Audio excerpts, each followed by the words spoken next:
देखो इधर देखना, करेक्टर टेबल, ठीक है ना।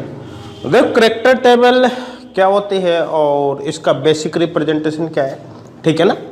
देखो यहाँ पर अपन ने एक C3V पॉइंट ग्रुप की करेक्टर टेबल ऑलरेडी बना रखी है। अब देखो कैसे बनाते हैं, ये कैसे बनी अभी उससे कोई मतलब नहीं है, वो सब मैं आपको सिखाऊंगा, ठीक है ना।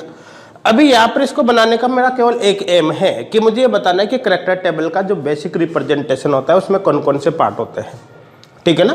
देखिए करेक्टर टेबल के जर्नल रिप्रेजेंटेशन के अंदर बेसिकली 4 पार्ट कवर होते हैं। जैसे इस टेबल को देखो आप यहाँ पर, इसको देखो, इसमें देखो एक पार्ट के अंदर तो अपने यहाँ पर इस तरह से लिखा हुआ है कि A1 A2 E, है ना, ये अदर भी हो सकता है, ये C3V पॉइंट ग्रुप के करेक्टर टेबल में आया है A1 A2 E, ठीक है ना। ये एक्चुअली क्या होता है, मूलिकन सिंबल्स होते हैं और इनको अपन इररिड्यूसिबल रिप्रेजेंटेशन के लिए लिखते हैं। किसके लिए लिखते हैं, इररिड्यूसिबल रिप्रेजेंटेशन के लिए।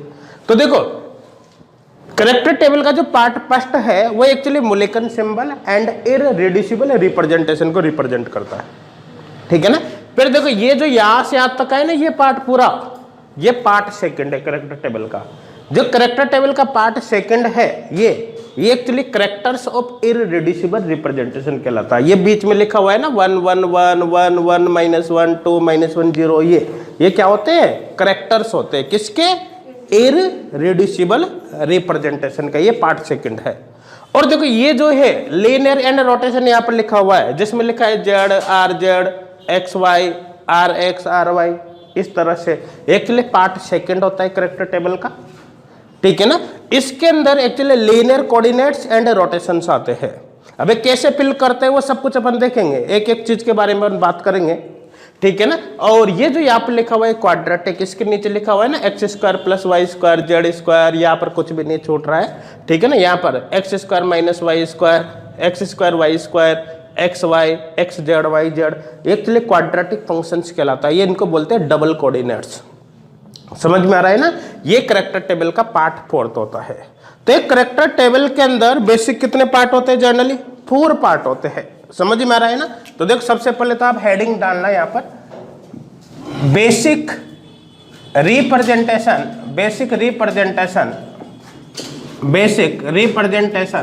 Of character table, basic representation of character table, ठीक है ना, basic representation of character table. देखो ध्यान देना, आप समझना, इसमें करेक्टर टेबल के बेसिकली 4 पार्ट होते हैं। देखो यहां पर पार्ट फर्स्ट, पार्ट सेकंड, ठीक है ना, part first, part second, part third और पार्ट फोर्थ। करेक्टर टेबल के बेसिकली 4th पार्ट होते हैं, 4 पार्ट टोटल इसमें होते हैं। ये 4 पार्ट होता है। अब देखो करेक्टर टेबल का जो फर्स्ट पार्ट होता है, ये यहां पर अपने बना रखा है, ये वाला, ये करेक्टर टेबल का part first actually irreducible representation को बताता है। क्या होते हैं ये सब कुछ अपन बात करेंगे बाद में। तो देख पार्ट फर्स्ट के अंदर हमेशा लिखा जाता है इररिड्यूसिबल रिप्रेजेंटेशन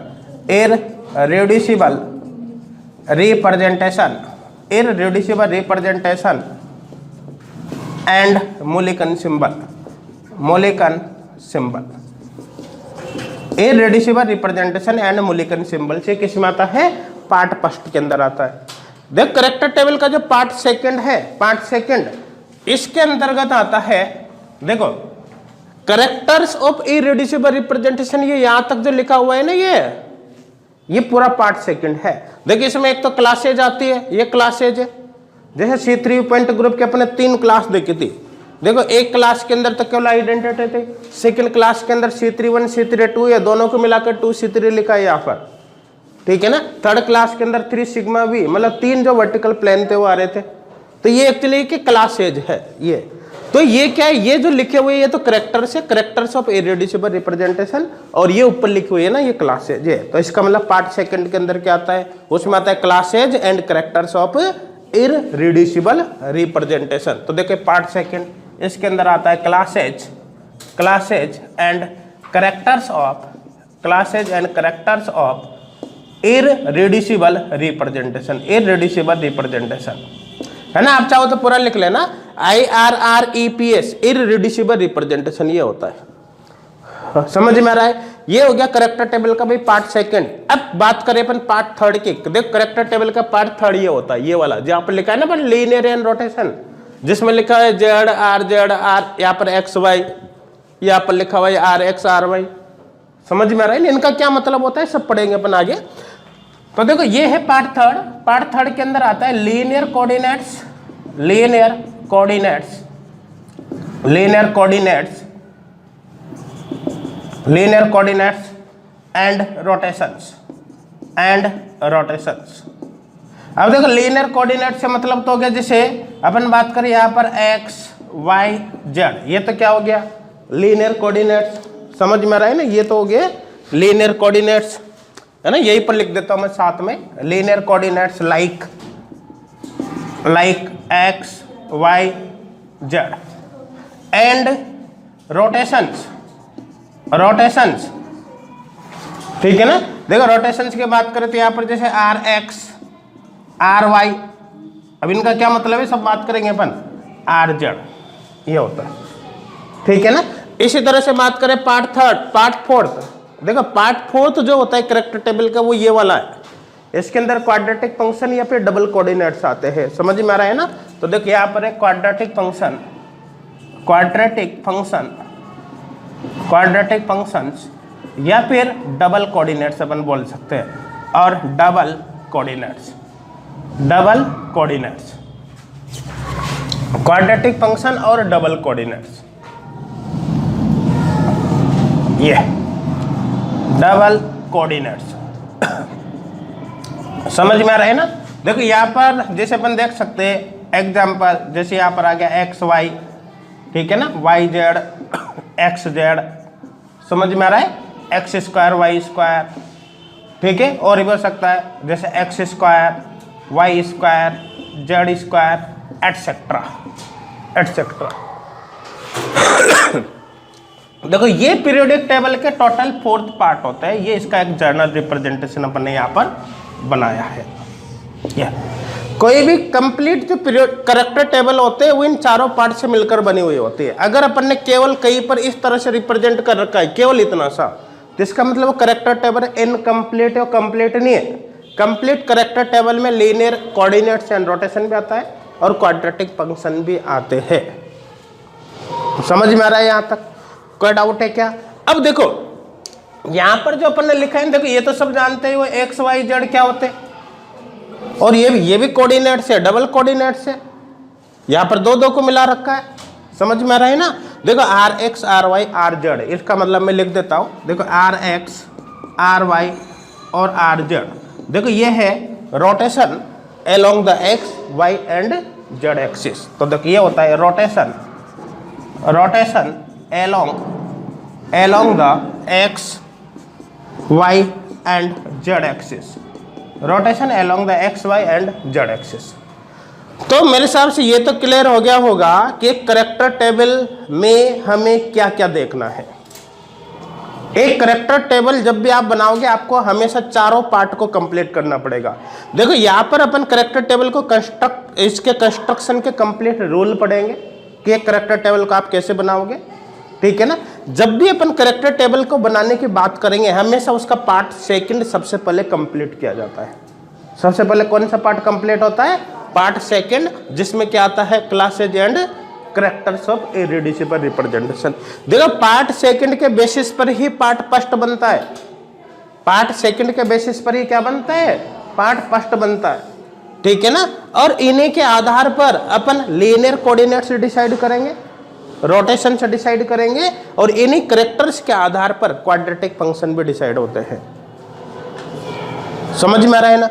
ये जो linear coordinates and quadratic function है इनकी काफी ज्यादा एप्लीकेशंस होते हैं। इनके बेसिस पर ही हमें IR एक्टिविटी का पता चलता है, रमन एक्टिविटी का पता चलता है, वाइब्रेशंस मोड का पता चलता है, ठीक है ना।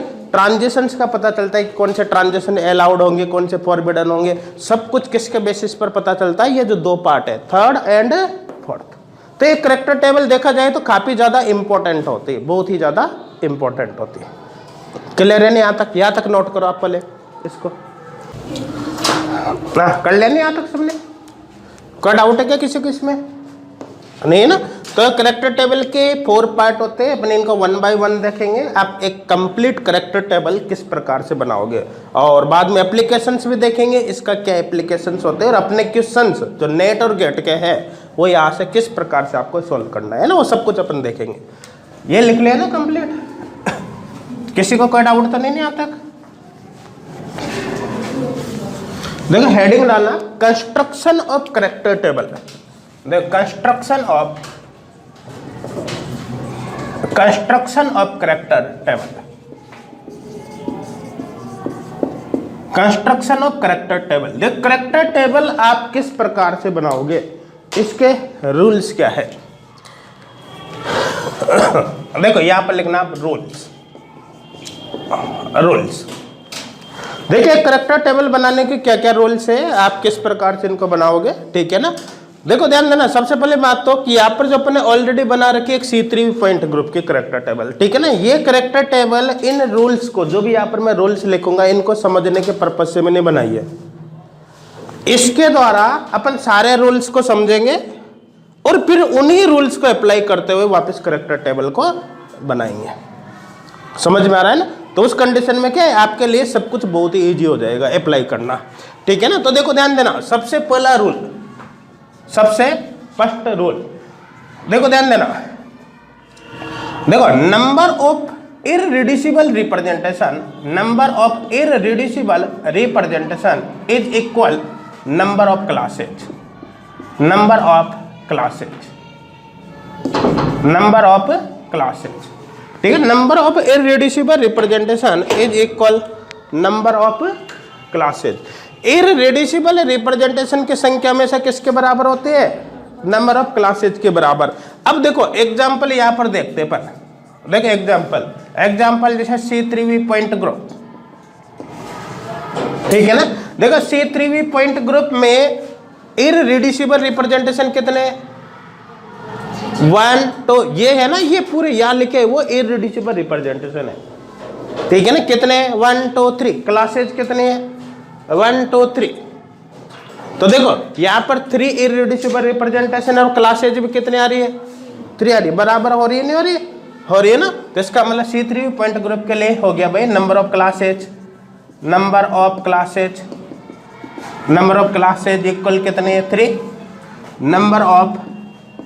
Number of irreducible representation equal कितने हो गए? 3। मेरे हिसाब से क्लियर हो गया होगा first point.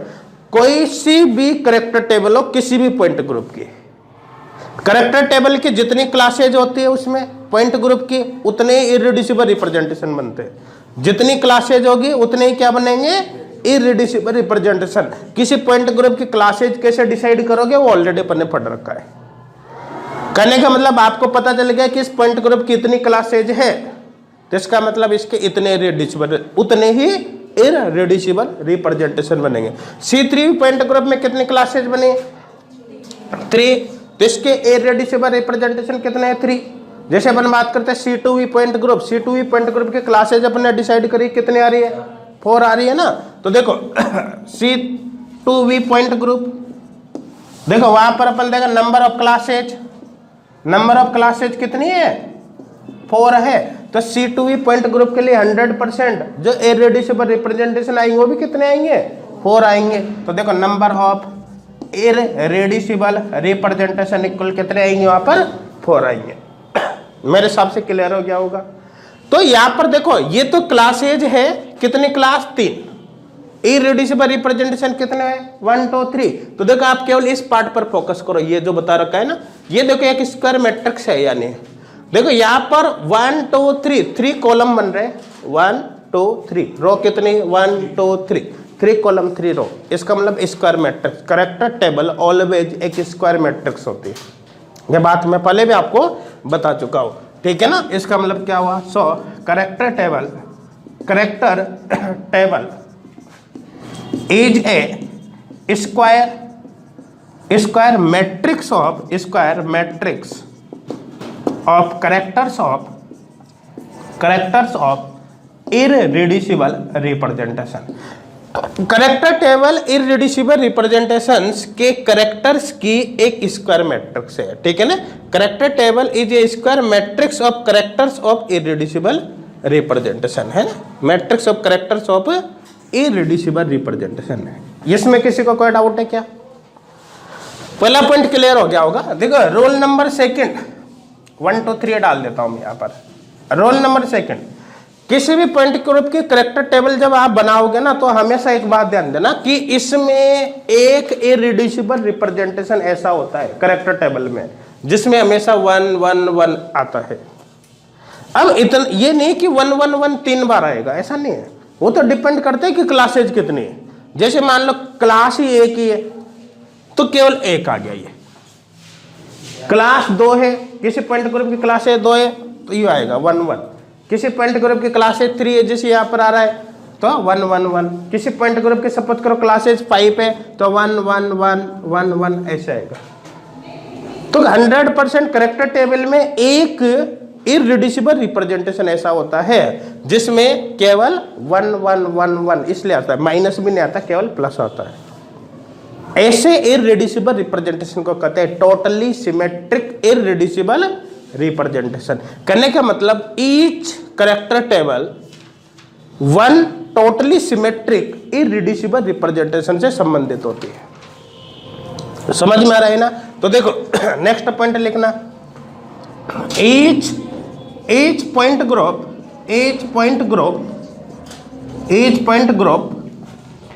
is consist with one totally symmetric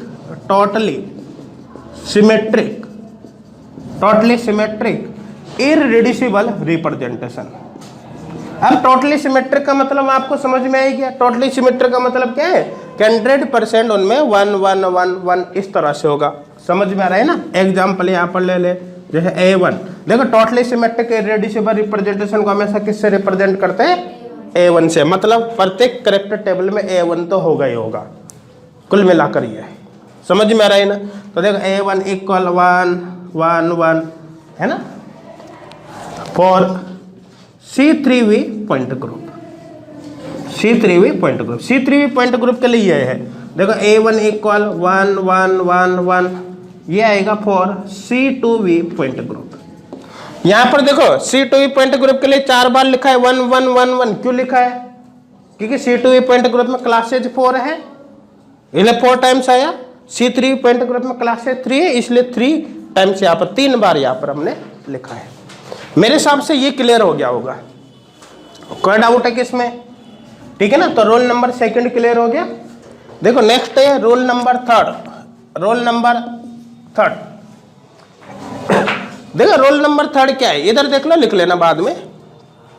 देखो प्रत्येक करेक्टर टेबल में, प्रत्येक पॉइंट ग्रुप की करेक्टर टेबल में अगर आप आइडेंटिटी के स्क्वायर का सम करते हो, ध्यान देना क्या बोला, प्रत्येक पॉइंट ग्रुप की करेक्टर टेबल में यदि आप आइडेंटिटी के करेक्टर्स के स्क्वायर का सम करते हो तो हमेशा ऑर्डर ऑफ पॉइंट ग्रुप के बराबर आता है। क्या बोला मैंने? प्रत्येक पॉइंट ग्रुप में यदि आप आइडेंटिटी के करेक्टर के स्क्वायर का सम करते हो, मतलब करेक्टर टेबल में, प्रत्येक करेक्टर टेबल में यदि आप आइडेंटिटी के करेक्टर्स का स्क्वायर का सम करते हो तो हमेशा किसके बराबर होगा? ऑर्डर के बराबर होगा। ऑलवेज ऐसा ही होता है। देखो यहाँ पर मैं इसको इसलिए लिख रहा हूँ, देखो इस तरह से लिख रहा हूँ, जैसे समेशन। देखो करेक्टर को काई से रिप्रेजेंट करते हैं, काई आई किसका करेक्टर, आइडेंटिटी, इसका क्या करोगे? स्क्वायर। समेशन आगे लिख दिया, मतलब सम। तो ये किसके बराबर होगा? Order of point group. H का मतलब क्या है? Order of point group. समझ में है ना? इसको इस तरह भी लिख सकते हैं।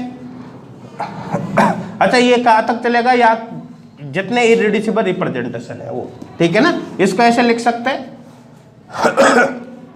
देखो जैसे काई 1 E square plus chi 2 E square plus chi 3 E square, काई 3 ई स्क्वायर, है ना, डैश डैश डैश, और यहाँ पर हो गया एच। देखो ये कितने होंगे? जितने यहाँ पर है, जितने भी है ना उतने लेने हैं आपको।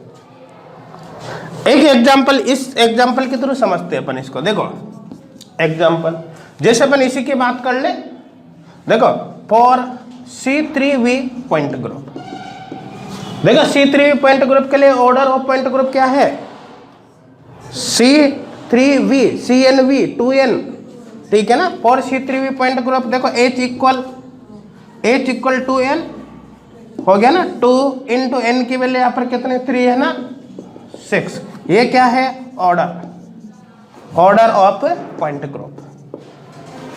ये समझ में आ रहा है नहीं आ रहा? तो C3V पॉइंट ग्रुप के लिए ऑर्डर 6 है। अब अपन को यहाँ पर देखना है, देखो ध्यान देना आप, ये आइडेंटिटी के करेक्टर 1 1 2 है। मैंने पहले ही बता दिया कि ये अभी अपन सीखने के लिए बनाई है। अपन जो भी रूल यहाँ पर लिख रहे हैं उनको सीख जाए, समझ जाए कि इनका मतलब क्या है, फिर अपन इन्हीं को अप्लाई करते हुए बाकी करेक्टर टेबल्स भी बना लेंगे, ठीक है ना। इसलिए आपको अच्छे से समझना है यहाँ पर कि इन सबका मतलब क्या है, ठीक है ना। अब देखो C3V पॉइंट ग्रुप के लिए H इक्वल कितना है 6 है ना। अब ध्यान देना इस पर अप्लाई करो मैं, तो देखो ध्यान देना यहाँ पर आइडेंटिटी के करेक्टर कितने 1 1 2, तो देखो इसके अकॉर्डिंग क्या होगा, आइडेंटिटी के करेक्टर्स के स्क्वायर का सम H के बराबर होगा। आइडेंटिटी के करेक्टर देखो 1 का स्क्वायर प्लस 1 का स्क्वायर प्लस 2 का स्क्वायर इक्वल, देखो आप 1 का स्क्वायर देखो इक्वल 1 का स्क्वायर 1 1 का स्क्वायर 1 2 का स्क्वायर 4 इक्वल 6। आ रहा है नहीं आ रहा? ऑर्डर कितना है C3V के लिए 6, आइडेंटिटी के करेक्टर स्क्वायर का सम किया 6 आया नहीं आया। करने का मतलब कोई सा भी पॉइंट ग्रुप हो, किसी भी पॉइंट ग्रुप की करेक्टर टेबल हो, आइडेंटिटी के स्क्वायर का सम, आइडेंटिटी के करेक्टर्स के स्क्वायर का सम करोगे तो हमेशा किसके बराबर होगा, ऑर्डर के बराबर होगा। क्लियर हो गया होगा? ये समझ में आ रहा है नहीं आ रहा? आ रहा है ना। अब यहां पर एक बात ध्यान देना, देखो अगर मान लो आइडेंटिटी का कोई करेक्टर, इधर देख लो बेटा लिख लेना बाद में, यदि आइडेंटिटी का कोई करेक्टर 1 आता है तो उसको बोलते हैं 1 डायमेंशनल। क्या बोलते हैं 1 डायमेंशनल। अगर 2 आता है तो उसको बोलते हैं 2 डायमेंशनल, और 3 आता है तो क्या बोलते हैं 3 डायमेंशनल। जैसे 1 है तो 1 डायमेंशनल, ये 1 डायमेंशनल, ये 2 डायमेंशनल, 3 आ गया तो क्या बोलोगे 3 डायमेंशनल। समझ में आ रहा है ना? तो क्वेश्चन इस तरह से भी बनते हैं कि इस पॉइंट ग्रुप के करेक्टर टेबल में बताइए इतने 1 डायमेंशनल इररिड्यूसिबल रिप्रेजेंटेशन है, तो बताइए 2 डायमेंशनल इररिड्यूसिबल रिप्रेजेंटेशन कितने होंगे, ठीक है ना। वो सब अपन करेंगे आगे। देखो ध्यान देना, यहां तक कोई डाउट तो नहीं है ना। अब देखो समझना है यहां पर आप, जैसे मान लो कि अपन ने ये लिखा कि characters of identity, characters of identity यहां पर ही लिख देता हूं, देखो करेक्टर्स ऑफ आइडेंटिटी ये इक्वल सपोज करो 1 आता है, तो इसका मतलब है 1 डायमेंशनल इररिड्यूसिबल रिप्रेजेंटेशन। तो देखो ये हो गया 1D इररिड्यूसिबल रिप्रेजेंटेशन।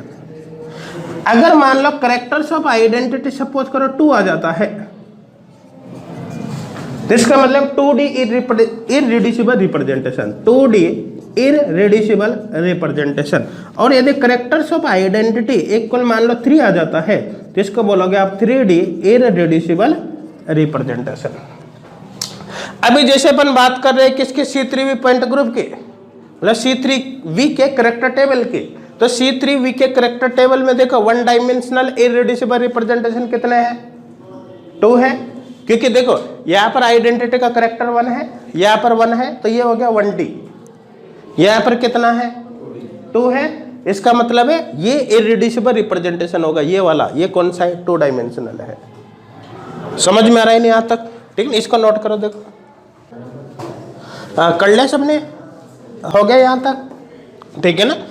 तो देखो अपन बात कर रहे हैं जैसे C3V पॉइंट ग्रुप, तो C3V पॉइंट ग्रुप के केस में 1D इररिड्यूसिबल रिप्रेजेंटेशन 2 है, A1 A2, और 2D इररिड्यूसिबल रिप्रेजेंटेशन कितना है 1 है यहाँ पर। समझ में आ रहा है ना? किसी को कोई डाउट है क्या? देखो यहाँ पर लिखना, देखो फॉर C3V पॉइंट ग्रुप, देखो C3V पॉइंट ग्रुप के केस में 1D इररिड्यूसिबल रिप्रेजेंटेशन, देखो 1D इररेड्यूसिबल रिप्रेजेंटेशंस कितने हैं? 2 है। कौन कौन से? A1 and A2। अभी आपको इस चीज पर बिल्कुल भी फोकस मत करना कि A1 क्या है, A2 क्या है, E क्या है, ये कैसे आते हैं, ये सब कैसे बनते हैं, वो सब अपन देखेंगे अलग से, ठीक है ना। अभी केवल अपना टारगेट है इन रूल्स को समझना जो मैं बता रहा हूं, ठीक है ना। देखो 2D इररेड्यूसिबल रिप्रेजेंटेशंस यहां पर कितने हैं? देखो 1 है, केवल ये वाला है। देखो ये हो गया A। और 3D इररेड्यूसिबल रिप्रेजेंटेशन इस केस में कोई नहीं है, 0 है। कोई डाउट है क्या तक? नहीं ना। तो ये रूल जो यहाँ पर बताया मैंने कि प्रत्येक करेक्टर टेबल में आइडेंटिटी के करेक्टर्स के स्क्वायर का सम कितना होता है? हमेशा H के बराबर होता है। H क्या है? ऑर्डर ऑफ पॉइंट ग्रुप, है ना। यहाँ पर लिख लेना, आप ये लिखे रखा है यहाँ पर, ऑर्डर ऑफ पॉइंट ग्रुप। किसी को कोई डाउट है क्या? नहीं ना, समझ में आ रहा है ना। अब देखो ध्यान देना, देखो 4 रूल नंबर 4, देखो फॉर ए पर्टिकुलर क्लास, या मैं कह दो कॉन्जुगेसी क्लास। देखो फॉर ए पर्टिकुलर कॉन्जुगेसी क्लास, देखो पर्टिकुलर कॉन्जुगेसी क्लास ये भी हो सकती है, ये भी हो सकती है, ये भी हो सकती है, जो भी है। मतलब ये 3 क्लासेज यहाँ पर है ना। किसी पर्टिकुलर कॉन्जुगेसी क्लास की बात करें, कोई सी भी एक आप ले सकते हो, ठीक है ना।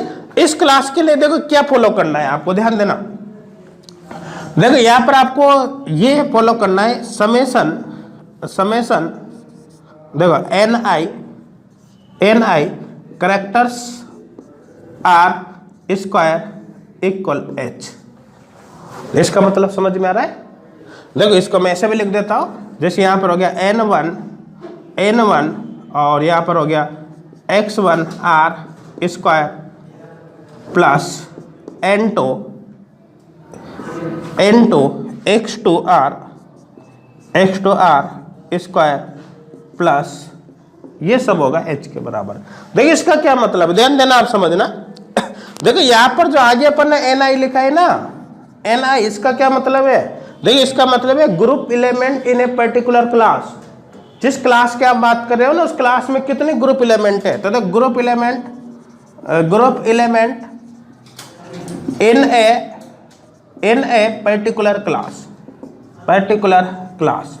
पर्टिकुलर क्लास में ग्रुप एलिमेंट कितने? अब देखो इधर ध्यान देना, पर्टिकुलर क्लास से मतलब ये हो गया जैसे आइडेंटिटी, इसमें कितने ग्रुप एलिमेंट है?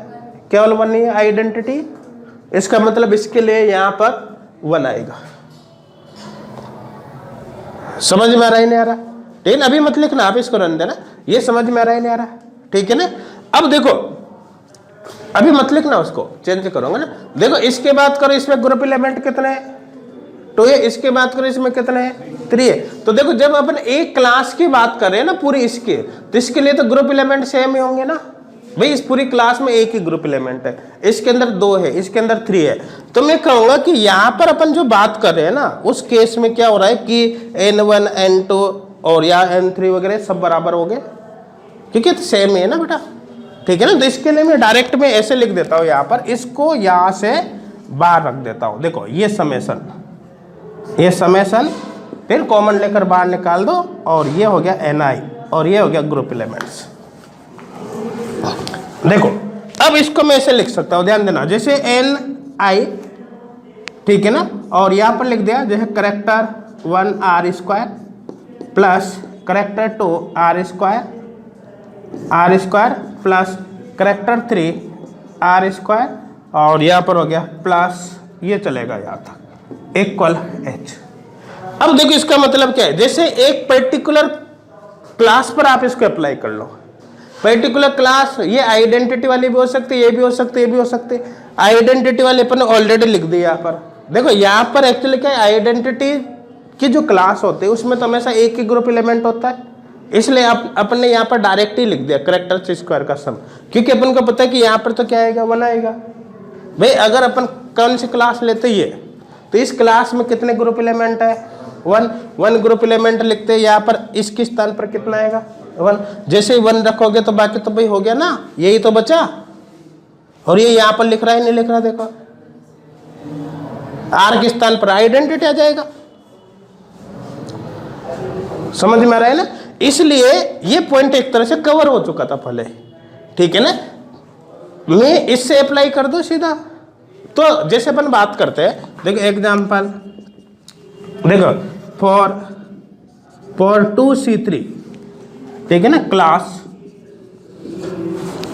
इन C3V पॉइंट ग्रुप। जैसे इस क्लास की बात करो, देखो अप्लाई रूल को अप्लाई करना सीखना है अपन को, ठीक है ना। अब देखो इस क्लास के अंदर, इधर देखो आप, इस क्लास के अंदर n की वैल्यू कितनी है? 2 है या नहीं? तो यहां पर 2 रख दो, रख दिया 2, ठीक है ना। अब देखो इस क्लास के अंदर जो करेक्टर्स है उनके स्क्वायर का सम करना है। इस क्लास के अंदर करेक्टर कितना है? 1 1 -1।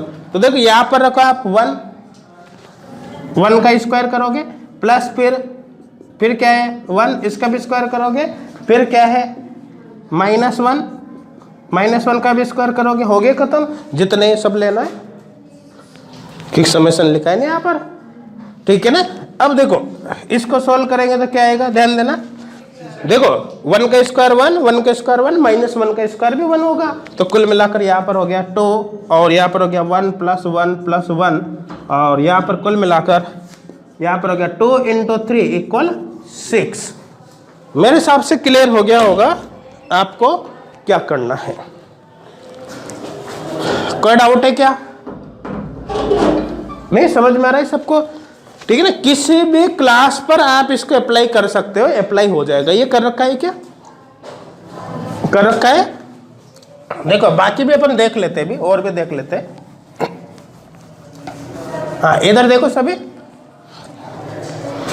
आप देखो जैसे अपन ने यहां पर लिया 2C3 class in C3V point group. देखो दूसरी देख लो आप, ये देख लेते हैं। चलो देखो नेक्स्ट, जैसे for 3σV class in C3V point group, ये ले लिया। जैसे अप्लाई करके देखे, ऑर्डर के बराबर आना चाहिए 6। तो देखो ध्यान देना, इसके लिए देखो कितना है भाई 3, तो यहां पर लिख दिया 3 इसके स्थान पर। अब करेक्टर्स की बात करें तो करेक्टर्स की स्क्वायर का सम करना है। तो देखो करेक्टर्स इसका कितना है यहाँ पर 1 का स्क्वायर, फिर कितना है -1 इसका स्क्वायर, फिर कितना है 0 का स्क्वायर। समझ में आ रहा है ना। 3 देखो इक्वल 3, यहाँ पर होगा 1 का स्क्वायर 1 प्लस -1 का स्क्वायर 1 प्लस 0 का स्क्वायर 0 इक्वल कितना होगा 3 × यहाँ पर कितना है 2, 3 × 2 इक्वल कितना हो गया 6। आया नहीं आया? इस पर अप्लाई करोगे तभी वही बात है। देखो एक बार सब देख लेते हैं, बाकी फिर बाद में दिक्कत ही नहीं है। देखो for identity E class in C3V point group, ये ले ले, ठीक है ना। इसके लिए देखेंगे तो देखो ध्यान देना, अब यहाँ पर कितने ग्रुप एलिमेंट इस क्लास में 1 है, तो यहाँ पर 1 आएगा ना। तो देखो यहाँ पर लिख दिया, जैसे अपन ने 1 ब्रैकेट के अंदर देख करेक्टर्स के स्क्वायर का सम करेंगे तो 1 का स्क्वायर प्लस 1 का स्क्वायर प्लस 2 का स्क्वायर, टोटल कितना हो गया देखो यहाँ पर 1, यहाँ पर कितना हो गया 1 का स्क्वायर 1 प्लस 1 का स्क्वायर 1 प्लस 2 का स्क्वायर 4। तो देखो कितना हो गया 1 + 1 + 4 6। तो यहाँ पर हो गया देखो 1 × 6 = 6। मेरे हिसाब से क्लियर हो गया होगा, कोई डाउट नहीं होगा। है क्या डाउट? नहीं है ना। किसी भी क्लास की बात कर लो, किसी भी क्लास में क्या करो आप, जितने भी करेक्टर है ना इनके स्क्वायर का सम करो और उसको इसमें प्रेजेंट ग्रुप एलिमेंट से मल्टीप्लाई कर दो। वो हमेशा किसके बराबर होता है? ऑर्डर के बराबर। कोई सी भी क्लास हो सकती है, ये जितनी भी क्लास है ये सब पर अप्लाई होता है। देखो इनका सबका सिग्निफिकेंस होता है और क्वेश्चन सॉल्व करने में बहुत ज्यादा काम में आते हैं। देखो कभी कभी क्या क्वेश्चन इस तरह भी होता है कि कोई भी एक इररेड्यूसिबल रिप्रेजेंटेशन छोड़ दिया जाता है, बीच का ब्लैंक छोड़ दिया यहाँ पर, और पूछ लिया कि बताए कि इररेड्यूसिबल रिप्रेजेंटेशन कौन सा होगा। तो उस कंडीशन में क्या सब देखते ही तुरंत क्वेश्चन सॉल्व हो जाता है जैसे आप अप्लाई करोगे, क्योंकि आपको पता है कि इन सबके स्क्वायर का सम करूंगा तो h के बराबर तो आना ही है। तो अपने आप ही पता चल जाएगा यहाँ पर मिसिंग टर्म क्या रखूं कि वो h के बराबर हो जाए सब करने पर। होगा नहीं होगा? तो बहुत सारे क्वेश्चन जो देखने में ऐसे लगते हैं काफी ज्यादा कॉम्प्लिकेटेड, वो देखते ही तुरंत सॉल्व हो जाते हैं। मेरे हिसाब से क्लियर हो गया होगा ये ना। हाँ, ये यहां तक कोई डाउट है क्या? नहीं ना। अब देखो ये हो गया अपने पास रोल नंबर 4। देखो रोल नंबर 5, रोल नंबर 5 देखो 4, roll number 5 for particular irreducible representation, particular irreducible representation. जैसे भी अपन ने बात करी ना फॉर पर्टिकुलर क्लास, करिए ना, ऐसे पर्टिकुलर इररिड्यूसिबल रिप्रेजेंटेशन की बात करें, अब यू चलेंगे। इररिड्यूसिबल रिप्रेजेंटेशन ये हो सकता है, ये हो सकता है, ये हो सकता है, कोई सा भी हो सकता है। समझ में आ रहा है ना? अब इसके लिए आपको क्या अप्लाई करना है, ध्यान देना, आप समझना। देखिए यहां पर लिख रहा हूं मैं समेशन एन आई काई I R square equal H, यह है। देखो दोनों में डिफरेंस है, इसमें और इसमें। देखो यहां पर ये एन आई समेशन के बाहर है, मतलब आप करेक्टर के स्क्वायर का सम करो, उसको फिर n से मल्टीप्लाई कर दो। यहां पर क्या है, यहां पर ये समेशन के अंदर है, कहने का मतलब प्रत्येक, जैसे यू समझो आपकी ये है, चलो अभी अप्लाई करेंगे ना, क्लियर हो जाएगा, ठीक है ना। पहले मैं लिख देता हूं इसको, देखो, और इसको ऐसे लिख सकता हूं, देखो n1 काई1 आर स्क्वायर प्लस n2 काई2 आर स्क्वायर प्लस, इन सबको करने पर ये किसके बराबर होगा? h के बराबर। h क्या है? Order of point group. पहले आप नोट करो इसको यहां तक। हाँ, कर लिया सबने? हो गया ना? कोई डाउट है क्या यहां तक? नहीं है ना? अब देखो इस रूल का क्या मतलब, इसको आपको कैसे अप्लाई करना है वो देखते हैं अपन। यहां तक तो कोई डाउट नहीं ना किसी को?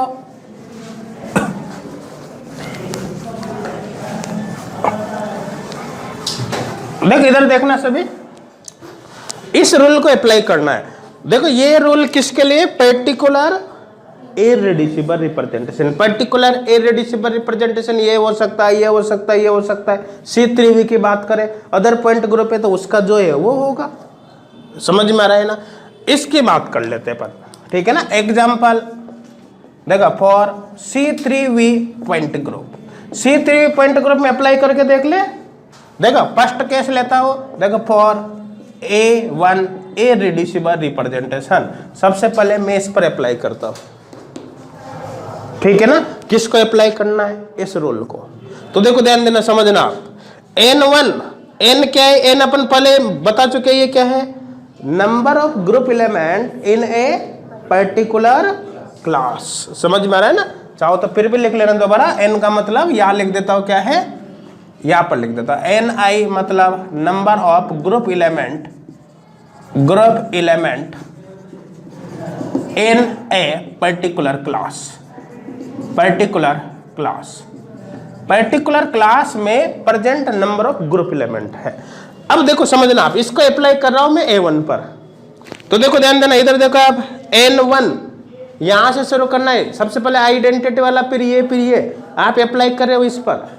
तो देखो आप सबसे पहले लोगे यहाँ पर करेक्टर 1 लोगे ना। तो देखो ये किसका करेक्टर है? आइडेंटिटी का है या नहीं? इस क्लास के अंदर ग्रुप एलिमेंट कितने हैं? 1 है ना, तो N1 के स्थान पर 1 आएगा। तो देखो यहाँ पर 1, ठीक है। आइडेंटिटी का करेक्टर कितना है? 1। तो यहाँ पर देखो ये 1 का स्क्वायर, ये टर्म खत्म हो गई। ये समझ में आ गया? फिर अपन बात करें इसकी, तो देखो यहाँ पर ये N2 इस क्लास के अंदर कितने ग्रुप एलिमेंट है? 2। इस क्लास में यहाँ पर A1 का करेक्टर कितना है? 1।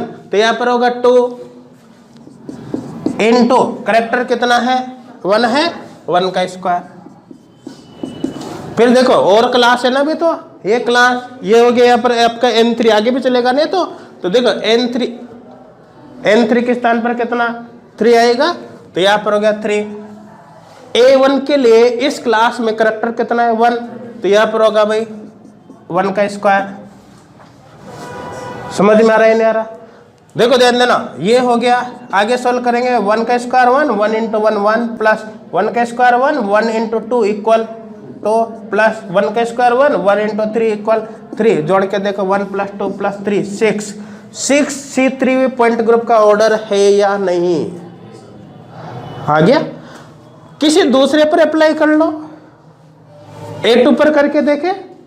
चलो A2 पर करके देखते हैं। ये B देखा, for A2 irreducible representation, A2 irreducible representation. देखो A2 के लिए देखते हैं भाई, इधर देख लो आप। देखो इस क्लास में कितने ग्रुप एलिमेंट है? 1। A2 के लिए इस क्लास से संबंधित कैरेक्टर 1 है, तो 1 इंटू 1 का स्क्वायर। समझ में आ रहा है? तो यहां पर होगा 1 इंटू 1 का स्क्वायर प्लस, देखो फिर नेक्स्ट क्लास है 2C3 वाली क्लास। इस क्लास के अंदर देखो इस इररिड्यूसिबल रिप्रेजेंटेशन से संबंधित कैरेक्टर 1 है। इस क्लास में ग्रुप एलिमेंट कितने हैं? 2, तो 2 इंटू 1 का स्क्वायर, तो यहाँ पर होगा भाई 2 इंटू 1 का स्क्वायर प्लस इस क्लास में कितने ग्रुप एलिमेंट है? 3 इंटू इससे संबंधित कैरेक्टर -1, 3 इंटू -1 का स्क्वायर। समझ में आ रहा है? तो देखो यहाँ पर 3 इंटू -1 का स्क्वायर, ध्यान देना। देखो 1 इंटू 1 का स्क्वायर 1, 2 इंटू 1 का स्क्वायर 2, 3 इंटू -1 का स्क्वायर 3 इक्वल 6। आ रहा ही नहीं आ रहा? नेक्स्ट पर भी अप्लाई कर दे, जैसे सी। देखो फॉर आइडेंटिटी इररिड्यूसिबल रिप्रेजेंटेशन, समझ में आ रहा है ना? फॉर इररिड्यूसिबल रिप्रेजेंटेशन ये वाला, ठीक है। इसकी बात करते हैं तो देखो ध्यान देना, कितने कैरेक्टर है? 1 इससे संबंधित, यहाँ पर ग्रुप एलिमेंट 1 है, सॉरी कितने ग्रुप एलिमेंट है? 1। इससे संबंधित इस इररिड्यूसिबल रिप्रेजेंटेशन में कैरेक्टर कौन है? 2। तो देखो 1 इंटू 2 का स्क्वायर, समझ में आ रहा है? तो देखो 1 इंटू 2 का स्क्वायर, 1 इंटू 2 का स्क्वायर, ये हो गया प्लस इसमें देखो आप यहाँ पर 2 है ना, तो 2 इंटू -1 का स्क्वायर, देखो 2 इंटू -1 का स्क्वायर प्लस यहाँ पर देखो 3 इंटू 0 का स्क्वायर, देखो 3 इंटू 0 का स्क्वायर। तो यहाँ पर क्या होगा? देखो 1 इंटू 2 का स्क्वायर 4, 2 इंटू -1 का स्क्वायर 2 और 3 इंटू 0 का स्क्वायर 0, 4 प्लस 2 प्लस 0 इक्वल 6। आ रहा ही नहीं आ रहा? मेरे हिसाब से क्लियर हो गया होगा, ठीक है ना? यदि पर्टिकुलर इररिड्यूसिबल रिप्रेजेंटेशन की बात की जाती है तो ये रूल आपको अप्लाई करना है।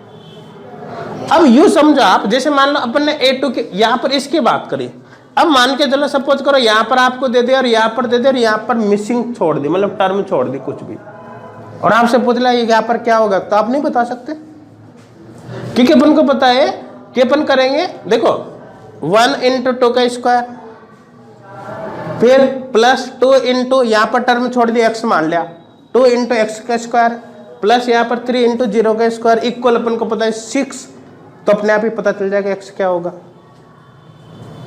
समझ में आ रहा है? मेरे हिसाब से क्लियर हो गया होगा, यहाँ तक कोई डाउट नहीं होगा। ये हो गया किसके लिए? For particular irreducible representation. ये लिख रखा है किधर वाला? लिख रखा है नहीं? देखो ये तो हो गया पर्टिकुलर इररिड्यूसिबल रिप्रेजेंटेशन के लिए। अब अपन बात करते हैं फॉर एनी 2 इररिड्यूसिबल रिप्रेजेंटेशन। देखो रोल कौन सा चल रहा था? ये 5th 6 था, तो 7 कर लो। अब 6 आएगा क्या? 6 कर लो, चलो है ना। देखो ध्यान देना, for any two irreducible representation. देखो अभी अपन जो बात कर रहे थे ना पर्टिकुलर इररिड्यूसिबल रिप्रेजेंटेशन का मतलब एक लेना था कोई सा भी। अब क्या लिखा है? For any 2 irreducible representation. आप चाहो जो आपकी मर्जी पड़े जो 2 उठा लो, समझ में आ रहा है ना? अब 2 ये दोनों ले सकते हो, आप ये दोनों ले लो, आप चाहो तो ये दोनों ले लो, आपकी जो इच्छा हो। समझ में आ रहा है ना? इनके लिए क्या रूल आपको अप्लाई करना है, तो देखो ध्यान देना, आप समझना। यहाँ पर आपको भाई रूल अप्लाई करना है, जैसे समेशन NI ब्रैकेट काई 1R, काई I कर देता हूँ, काई IR और काई JR इक्वल 0। इक्वल होगा 0। मतलब समझ में आ रहा है? देखो दो इररिड्यूसिबल रिप्रेजेंटेशन है, दो कौन से, एक I एक J। अब I J कुछ भी हो सकता है, A1 A2 हो सकता है, A2 E हो सकता है, A1 E हो सकता है, आपकी जो मर्जी पड़े।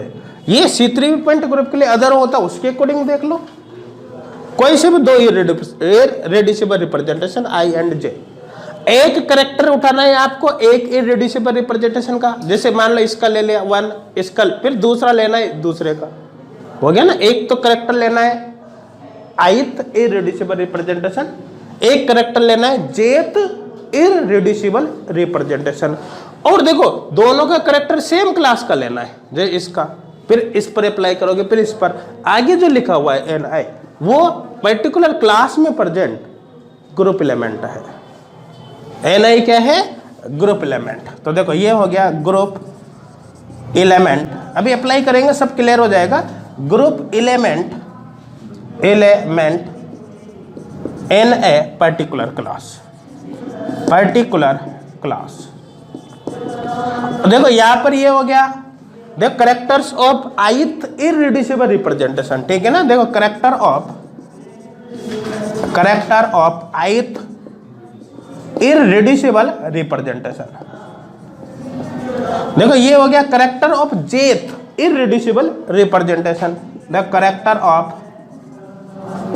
ऑफ jth इररिड्यूसिबल रिप्रेजेंटेशन, ये हो गया भाई। अब इसको अप्लाई करना, देखिए चलो अप्लाई करके देखते हैं। इधर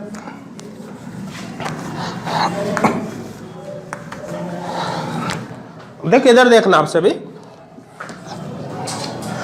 देखो कौन से दो इररिड्यूसिबल रिप्रेजेंटेशन लो, कौन से लो, कोई से भी ले लो दो।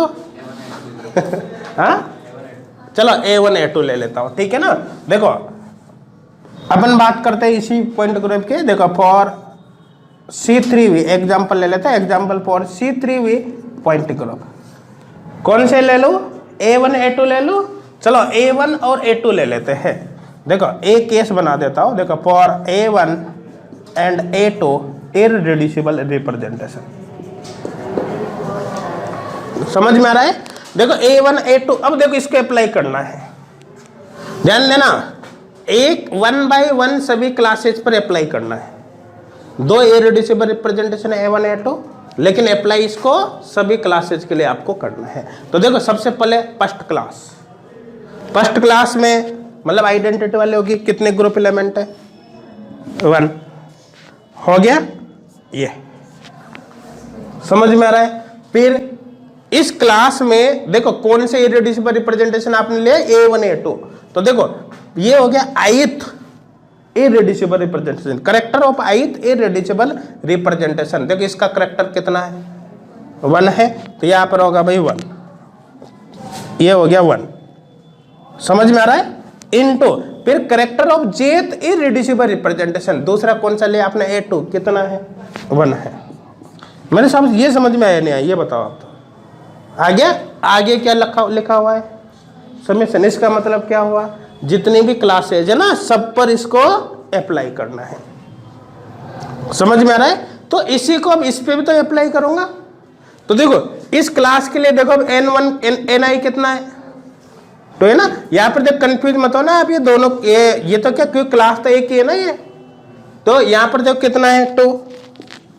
देखो इनटू देखो character of ith irreducible representation 1, character of jth irreducible representation कितना है, हो गए। फिर इसको किस पर अप्लाई करूंगा, इस पर। तो यहाँ पर कितना हो गया, 3, character of ith irreducible representation 1, character of jth irreducible representation -1। ये समझ में आया नहीं आया, यहां तक समझ में आया नहीं आया, ये बताओ। आ गया, सॉल्व करके देखो इसको। देखो 1 into 1 प्लस, देखो 1 into 1 1, 1 into 2 2 प्लस, देखो 1 into -1 -1 माइनस 1 into 3 -3 हो गया ना।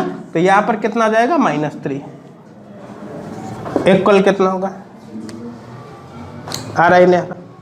आपकी मर्जी पड़े जिन दो पर अप्लाई कर दो, 100% ऐसा ही होगा। समझ में आ रहा है? ठीक है ना। देखो ये कर रखा है क्यों सबने, इधर वाला कर रखा है। देखो इसको दूसरे केस पर इधर ही लिख देता हूं, पहले और केस बनाता हूं। A1 A2 ले लिया, A2 E ले लूं, A2 E लेकर देख लेते हैं। देखो for A2 and E irreducible representation. अब देखो ये अप्लाई कैसे करना है तो समझ में आ गया। अब लिख दो ना। देखो ध्यान देना, सबसे पहले इस पर अप्लाई करो। किसके लिए ध्यान देना? A1 A2 और E पर अप्लाई कर रहे हो आप, A2 E। तो देखो सबसे पहले करेक्टर्स ग्रुप एलिमेंट कितने हैं? 1। फिर देखो ग्रुप एलिमेंट 1 इंटू, देखो इसमें कितना है? 1 इंटू 2। तो देखो ये 1 इंटू 2। फिर देखो इस पर अप्लाई करना है, कितने करेक्टर, कितने ग्रुप एलिमेंट है? 2। तो 2 इंटू, देखो यहां पर इस दोनों का करेक्टर कितना? 1 इंटू -1। तो देखो 1 इंटू -1। समझ में आ रहा है? फिर किस पर अप्लाई करो? इस पर कितने हैं? 3 है या नहीं? देखो यहां पर हो गया भाई 3। फिर कितना है यहां पर? देखो इसके लिए A2 E है ना, -1 और 0 इधर लिख देता हूं नीचे, यहां पर प्लस देखो यहां पर 3 था, ये 3 और ये ब्रैकेट हो गया। देखो कितना है? 1 और 0, -1 0। तो देखिए -1 और 0। ये समझ में आया नहीं आया? आ गया? ये लिख रखा है नहीं इधर वाला? कोई डाउट है क्या किसी को? इधर देख लो आप सभी, यहां देख लो। देखो यहां पर क्या हो रहा है? 1 इंटू 2, 2 इंटू 1 2। देखो 2 प्लस यहां पर देखो 1 इंटू -1, 1 इंटू -1 -1 इंटू 2 -2। तो यहां पर -2 प्लस यहां पर देखो -1 इंटू 0 0, 0 इंटू 3 0 0, जोड़ कर देखो 2 -2 प्लस 0 इक्वल 0। मेरे हिसाब से अब दिमाग में फिक्स हो गया होगा सबके। अभी भी नहीं हुआ क्या? कोई ऐसा तो नहीं है जिसके अभी भी नहीं आई समझ में, है ना? देखो और भी देख लेते। A2 E हो गया। एक्चुअली क्या, देखो ध्यान देना, रूल्स के अंदर ये सब नहीं पढ़ते अपन, इस तरह से नहीं पढ़ते। रूल्स जब आप देखोगे ना इसका GOT, है ना, तो वो काफी कॉम्प्लिकेटेड दिखेंगे। बुक में देखने से डर लगेगा उनको। समझ में आ रहा है ना? ये तो मैंने इस तरह से सिंप्लीफाई कर दिया कि जो बिल्कुल ही हो ना, जिनके कुछ समझ में ही नहीं आता, मैं बता रहा हूं, वो भी थोड़ा सा फोकस कर लेगा तो उसके भी समझ में आ जाएगा। अदरवाइज इन चीजों को तो देखने में भी डर लगता है स्टूडेंट्स को। लेकिन अगर आप इस तरह से देखते हो तो आपको ऐसा लगेगा क्या है, कुछ नहीं है, देखते सब कुछ सॉल्व हो रहा है। समझ में आना ना? इसलिए यहाँ पर क्या है कि अच्छा, दूसरी बात, क्वेश्चन 100% आने के पूरे चांस होते हैं। यहाँ से आने के क्वेश्चन पूरे चांस होते हैं। और जनरली जो क्वेश्चन बनते हैं वो बेसिकली 4 नंबर का क्वेश्चन आता है यहाँ से नेट के अंदर। और मैं बता रहा क्वेश्चन में कुछ भी नहीं, देखते विदिन 30 सेकेंड के अंदर आप क्वेश्चन सॉल्व कर लोगे, कोई सा भी क्वेश्चन हो जाए करेक्टर टेबल का, है ना। मुश्किल से मान लो 1 मिनट, लास्ट बता रहा हूँ, ठीक है ना। A1 E पर अप्लाई करके देख ले। नेक्स्ट देखो C for A1 and E irreducible representation, irreducible representation. समझ में आ रहा है ना? तो देखो A1 E। अब देखो ध्यान देना, सबसे पहले क्या ये लोगे ना, कितने हैं? 1 ग्रुप एलिमेंट 1। फिर इसका करेक्टर A1 का 1 हो गया, A2 E का कितना हो गया? 2 हो गया। तो यहाँ पर 2 आएगा। तो देखो A1 E पर अप्लाई कर रहे हो तो देखो 1 इंटू 1 इंटू 2। तो देखो 1 इंटू 1 इंटू 1 कितना है? 1 इंटू 1 इंटू 2, ये है यहाँ पर। देखो यहाँ तो सारे प्लस है ना, सीधा ही लिख दो 1 × 1 × 2 हो गया, 1 × 1 × 2 माइनस है तो ब्रैकेट में बंद कर देंगे। यहाँ पर देखो कितना 2 × 1 × -1, तो देखो 2 × 1 × -1 हो गया यहाँ तक। अब इस पर अप्लाई करें 3 × 1 × 0, तो देखो 3 × 1 × 0 जोड़ के देखो भाई इसको, देखो 2 -2 0 = 0। अब मेरे हिसाब से कोई डाउट किसी को नहीं होगा। किसी भी करैक्टर टेबल को बनाने के लिए आपको इन रूल्स को फॉलो करना है। समझ में आ रहा है ना? एग्जाम के अंदर कोई करैक्टर टेबल बनाता भी नहीं है। क्वेश्चन में बता देता हूँ किस तरह से आते हैं। क्वेश्चन या तो कोई पर्टिकुलर इररिड्यूसिबल रिप्रेजेंटेशन ब्लैंक छोड़ दिया जाता है। जैसे मान लो कि ये C3V पॉइंट ग्रुप के, और आपको ये पूरा ही खाली छोड़ दिया और यहाँ पर पूछ लेगा कि यहाँ पर क्या आएगा, मतलब कौन सा इररिड्यूसिबल रिप्रेजेंटेशन यहाँ पर आएगा। तो भाई आपको ये सारे रूल पता है, तो अपने आप ही जब करैक्टर टेबल बन जाएगी इनसे, तो क्या एक टर्म को नहीं निकाल सकते? समझ में आ रहा है?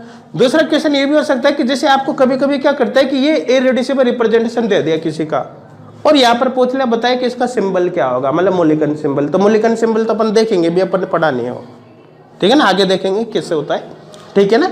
नेक्स्ट टाइप के जो क्वेश्चन से बनते हैं वो यहाँ पर रमन एक्टिविटी, IR एक्टिविटी से बनते हैं।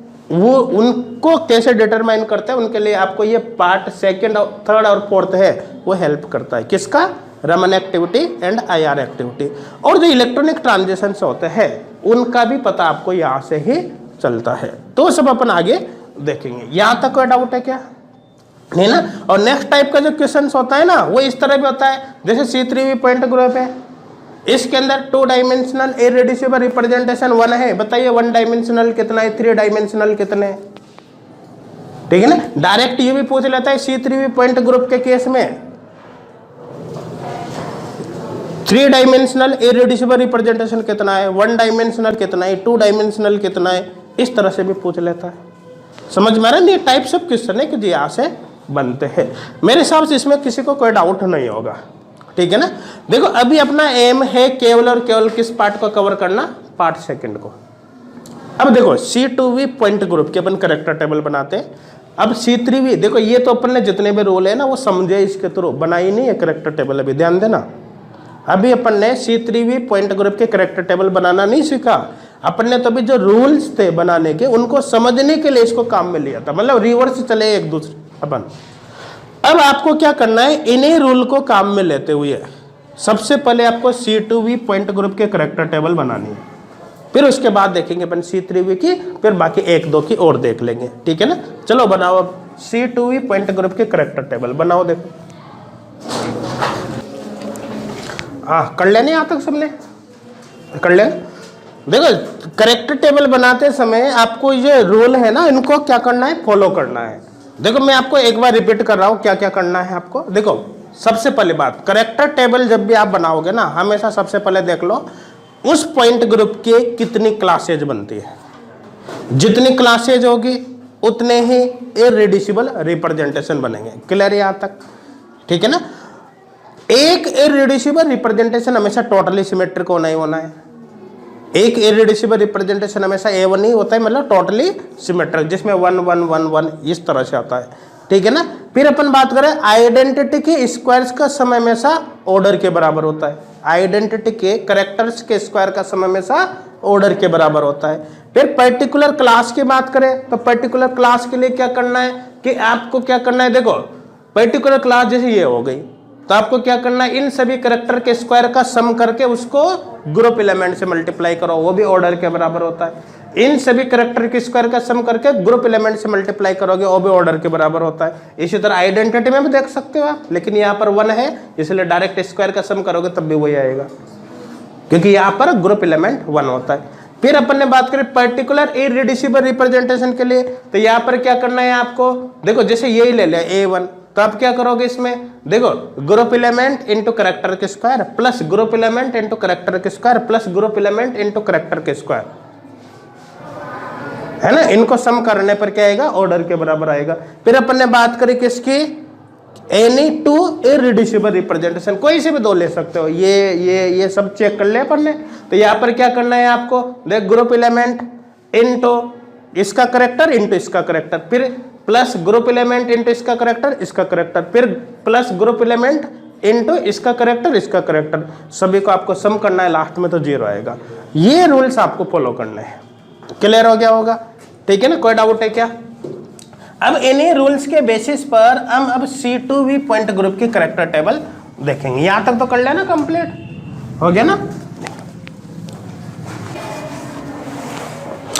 देखो heading Nana, construction of character table of C2V point group, C2V point group. अब C2V पॉइंट ग्रुप की करेक्टर टेबल हमें बनानी है, ठीक है ना। देखो C2V पॉइंट ग्रुप,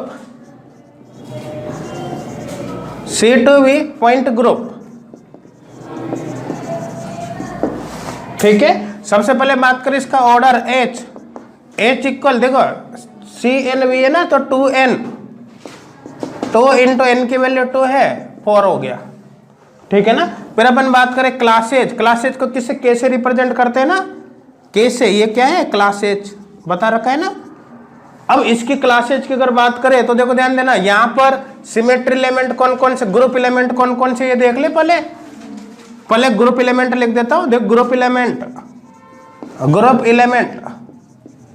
देख ग्रुप एलिमेंट कौन से, आइडेंटिटी C2Z, सिग्मा XZ और सिग्मा YZ, ये इसके ग्रुप एलिमेंट हो गए। फिर बात करें क्लासेज कितनी, 4, कौन कौन सी है, देखो फर्स्ट क्लास, देखो अपन को पता है कि चारों ही अलग अलग है, तो 4 अलग अलग की क्लास बनेगी। एबिलियन, ऐसे भी एबिलियन ग्रुप है, एबिलियन ग्रुप में उतनी क्लासेज बनती जितना उसका ऑर्डर होता है। तो देखो यहाँ पर फर्स्ट क्लास के अंदर केवल आइडेंटिटी, सेकंड क्लास उसके अंदर C2Z, थर्ड क्लास के अंदर क्या हो गया, सिग्मा XZ, फोर्थ क्लास के अंदर क्या हो गया, सिग्मा YZ, ये हो गया। समझ में आ रहा है ना। अब देखो इसकी करेक्टर टेबल बनानी है, ध्यान देना। अभी अपन केवल पार्ट जो सेकंड है ना उसको कंप्लीट करेंगे, क्योंकि पार्ट फर्स्ट को, थर्ड को और फोर्थ को कंप्लीट करना भी अपन ने नहीं सीखा, ठीक है ना। तो देखो मुझे केवल अभी पार्ट सेकंड को कंप्लीट करना है। C2V पॉइंट ग्रुप क्लासेज कौन सी है, एक तो भाई आइडेंटिटी है, दूसरी क्लास में क्या है C2Z है, C2Z, फिर क्या है सिग्मा XZ है, फिर क्या है सिग्मा YZ है, ये हो गया। अब देखो पहला पॉइंट ध्यान दो, पहला पॉइंट क्या है कि जितनी क्लासेज होती उतने ही इररिड्यूसिबल रिप्रेजेंटेशन होते हैं। तो देखो number of classes equal number of irreducible representation. कितनी क्लासेज है यहाँ पर, 4 क्लासेज है, तो इसका मतलब इररिड्यूसिबल रिप्रेजेंटेशन में कितने बनेंगे, 4 ही बनेंगे। तो देखो irreducible representation first, irreducible representation second, irreducible representation third, irreducible representation fourth, क्योंकि अभी अपन को पता नहीं कि यहाँ पर क्या आएगा, वो मूल्यांकन सिंबल से देखेंगे, ठीक है ना। तो देखो ये 4 इररिड्यूसिबल रिप्रेजेंटेशन हो जाएंगे। ये अब आपको इसको फिल करना है। देखो प्रत्येक करेक्टर टेबल में एक इररिड्यूसिबल रिप्रेजेंटेशन तो टोटली सिमेट्रिक होता ही होता है। तो देखो पहला तो मैं डायरेक्ट लिख दो 1 1 1 1, ये हो गया टोटली सिमेट्रिक। टोटली सिमेट्रिक का क्या मतलब है आगे सब समझ में आएगा। देखो टोटली सिमेट्रिक इररिड्यूसिबल रिप्रेजेंटेशन, तो फर्स्ट तो हो ही गया। अब अपन को इन 3 इररिड्यूसिबल रिप्रेजेंटेशंस को कंप्लीट करना है। अब देखो ध्यान देना, आइडेंटिटी के स्क्वायर का सम हमेशा किसके बराबर होता है, ऑर्डर के बराबर होता ही नहीं होता। तो देखो आइडेंटिटी के स्क्वायर का सम करके देखें तो आप ध्यान देना यहाँ पर क्या होगा। देखो आइडेंटिटी के स्क्वायर का सम कितने हैं यहाँ पर, टोटल इररिड्यूसिबल रिप्रेजेंटेशन 4 है ना। तो देखो chi1e plus chi2e plus chi3e है ना, स्क्वायर करना है ना, plus chi3 chi4e square equal कितना होगा, ऑर्डर के बराबर 4। यही होगा ना, आइडेंटिटी के स्क्वायर का आइडेंटिटी के करेक्टर्स के स्क्वायर का सम ऑर्डर के बराबर होगा। देखिए इनमें से एक करेक्टर तो ऑलरेडी फिक्स हो चुका है, 1 हो चुका ना, तो यहाँ तो मैं डायरेक्ट ही 1 रख दूं, तो यहाँ तो 1 आ जाएगा भाई। तो देखो यहाँ पर तो हो गया 1, क्योंकि 1 का स्क्वायर करोगे आप प्लस यहाँ पर अभी अपन को पता नहीं क्या होगा, तो देखो काई 2e square plus chi 3e square plus chi 4e square. देखो ये सब करने की अभी जरूरत नहीं है, क्योंकि मुझे अभी एक्सप्लेन करना है, इसलिए सब कुछ लिख रहा हूं, अदरवाइज देखते ही पता चल रहा है तो क्या होगा। ध्यान देना आप, देखो मुझे 4 लाना है, यहां पर 1 तो पहले आ चुका है, 1 का स्क्वायर, इसका मतलब 3 बचा केवल। अब यहां पर क्या रखूं कि 3 आ जाए। देखो एक बात हमेशा ध्यान देना, आइडेंटिटी का करेक्टर ना तो कभी 0 होता है ना कभी नेगेटिव होता है। बाकी जगह पर 0 भी हो सकता है, नेगेटिव भी हो सकता है, लेकिन आइडेंटिटी का जो करेक्टर है वो ना तो कभी 0 होगा ना कभी नेगेटिव होगा, है ना। ये हमेशा ध्यान रखना आप। देखो करेक्टर्स ऑफ आइडेंटिटी ई, देखो नॉट इक्वल 0, देखो यहां पर यू लिख देता हूं नेवर 0, ये कभी 0 नहीं होता, ठीक है ना। देखो नेवर नेगेटिव और कभी नेगेटिव भी नहीं होता। तो यहां पर एक बात समझना आप, देखो यहां पर जो भी वैल्यू रखोगे आप नेगेटिव में तो सोच ही नहीं सकते, 0 भी नहीं रख सकते। अब 0 से ऊपर चलो, अगर मैं बाई चांस देखो 1 रखता हूं तो यहां पर 1, यहां पर 1, यहां पर 1, तो देखो 1 का स्क्वायर 1, 1 का स्क्वायर 1, 1 का स्क्वायर 1, तो यहां पर कितना गया 1 का स्क्वायर 1, 1 का स्क्वायर 1, 1 का स्क्वायर 1, 1 का स्क्वायर 1, टोटल 4 आ रहा है। अब आप सोचो कि 2 रखकर देख लो भाई, यहां तो 1 है ही सही। अब एक जगह भी आपने 2 रख दिया तो 2 का स्क्वायर 4, फिर बाकी जगह पर 1 1 भी आप रखोगे ना, तो भाई देखो 1 का स्क्वायर 1, 2 का स्क्वायर 4, 5 हो गया, 1 का स्क्वायर 1 6, 1 का स्क्वायर 1 7 पे चला जाएगा। इसका मतलब 100% यहाँ पर क्या रखना पड़ेगा आपको, 1 1 1 ही रखना पड़ेगा। समझ में आ रहा है ना। तो देखो यहां पर मैं रख दो, इसका मतलब देखो 1 का स्क्वायर प्लस 1 का स्क्वायर प्लस 1 का स्क्वायर प्लस 1 का स्क्वायर इक्वल 4। इसका मतलब क्या हुआ कि यहां पर जितने भी आइडेंटिटी के करेक्टर है वो केवल 1 1 1 ही होंगे। समझ में आ रहा है। इसका सीधा सीधा मतलब यहां पर ये हो गया भाई, यहां भी 1 आएगा, ये पहला वाला तो हो ही गया था, ये यहां 1 हो गया, यहां पर भी 1 होगा, यहां पर भी 1 होगा। C2V पॉइंट ग्रुप के सभी इररिड्यूसिबल रिप्रेजेंटेशन 1 डायमेंशनल है। किसी को कोई डाउट है क्या? पहले वाला क्लियर हो गया, ठीक है ना। देखो so all representation, all irreducible representation of C2V point group is 1 dimensional 1D। C2V point group के सभी इररिड्यूसिबल रिप्रेजेंटेशन 1D है। कोई डाउट है क्या? देखो यहां से क्वेश्चन, देखो यहां पर डिसाइड हो गया ना अपने आप ही, यहां से ही क्वेश्चंस भी आते हैं एग्जाम के अंदर। वो कैसे आते हैं वो सब कुछ बात करेंगे अपन। देखो एक तो डायरेक्ट ही पूछ लेता है कि बताइए इस जैसे C2V पॉइंट ग्रुप है, इसके कितने 1 डायमेंशनल इररिड्यूसिबल रिप्रेजेंटेशन, तो आपको पता है 4 है। कितने 2 डायमेंशनल इररिड्यूसिबल रिप्रेजेंटेशन है, 0 है। समझ में, 3 डायमेंशनल 0 है। इसी तरह C2V पॉइंट ग्रुप ही दे, जरूरी थोड़ी कोई से हो सकता है। जैसे पूछ लिया कि tetrahedral point group TD point group है, इसके 1D इररिड्यूसिबल रिप्रेजेंटेशन इतने, तो बताइए 2D कितने होंगे। आप अप्लाई करोगे अपने आप पता चल जाएगा। समझ में आ रहा है यहां तक? कोई डाउट है क्या? पहला केस हो गया कंप्लीट, समझ में आ गया। अब देखो नेक्स्ट अपन को अप्लाई करके देखना है। यहां पर ध्यान देना, देखो किसी भी एक इररिड्यूसिबल रिप्रेजेंटेशन पर हम इसको अप्लाई करते हैं। देखो अगर किसी भी एक इररिड्यूसिबल रिप्रेजेंटेशन लो, ध्यान देना इस पर अप्लाई नहीं करना। रीजन क्या है? क्योंकि ये तो पहले से फिक्स है। किसी दूसरे को ले लो, इनमें से किसी भी एक इररिड्यूसिबल रिप्रेजेंटेशन पर अपन अप्लाई करेंगे रूल को, तो अपन को पता है कि इनके करैक्टर के स्क्वायर के सम को यहां पर यह है ना, तो अपन क्या करेंगे, ग्रुप एलिमेंट इंटू करैक्टर के square, group element into character के square, group element into character के square, group element into character का स्क्वायर। ये करोगे तो वो ऑर्डर के बराबर होगा। होगा नहीं होगा? होगा ना, तो अप्लाई करके देखे, ठीक है। तो देखो ध्यान देना, आप समझना, जैसे 4 में कोई सा भी ले लो, ये ले लो, 1 को नहीं लेना, क्यों? क्योंकि ये तो पहले से ही फिक्स है, ये ले लो। तो देखो 4 irreducible representation second, for irreducible representation second. देखो इसकी बात करते हैं अपन, ध्यान देना यहाँ पर, देखो इस पर अप्लाई करूंगा तो क्या होगा, देखो सबसे पहले तो इसमें कितने हैं, ग्रुप एलिमेंट 1 है, ठीक है ना, फिर करैक्टर के स्क्वायर 1, ये तो हो गया। फिर अपन इसकी बात करें, देखो यहां पर कितने ग्रुप एलिमेंट है, 1 है, इनटू देखो यहां पर काइटो और आर स्क्वायर, क्योंकि इसका तो करैक्टर पता नहीं है ना अपन को कितना है,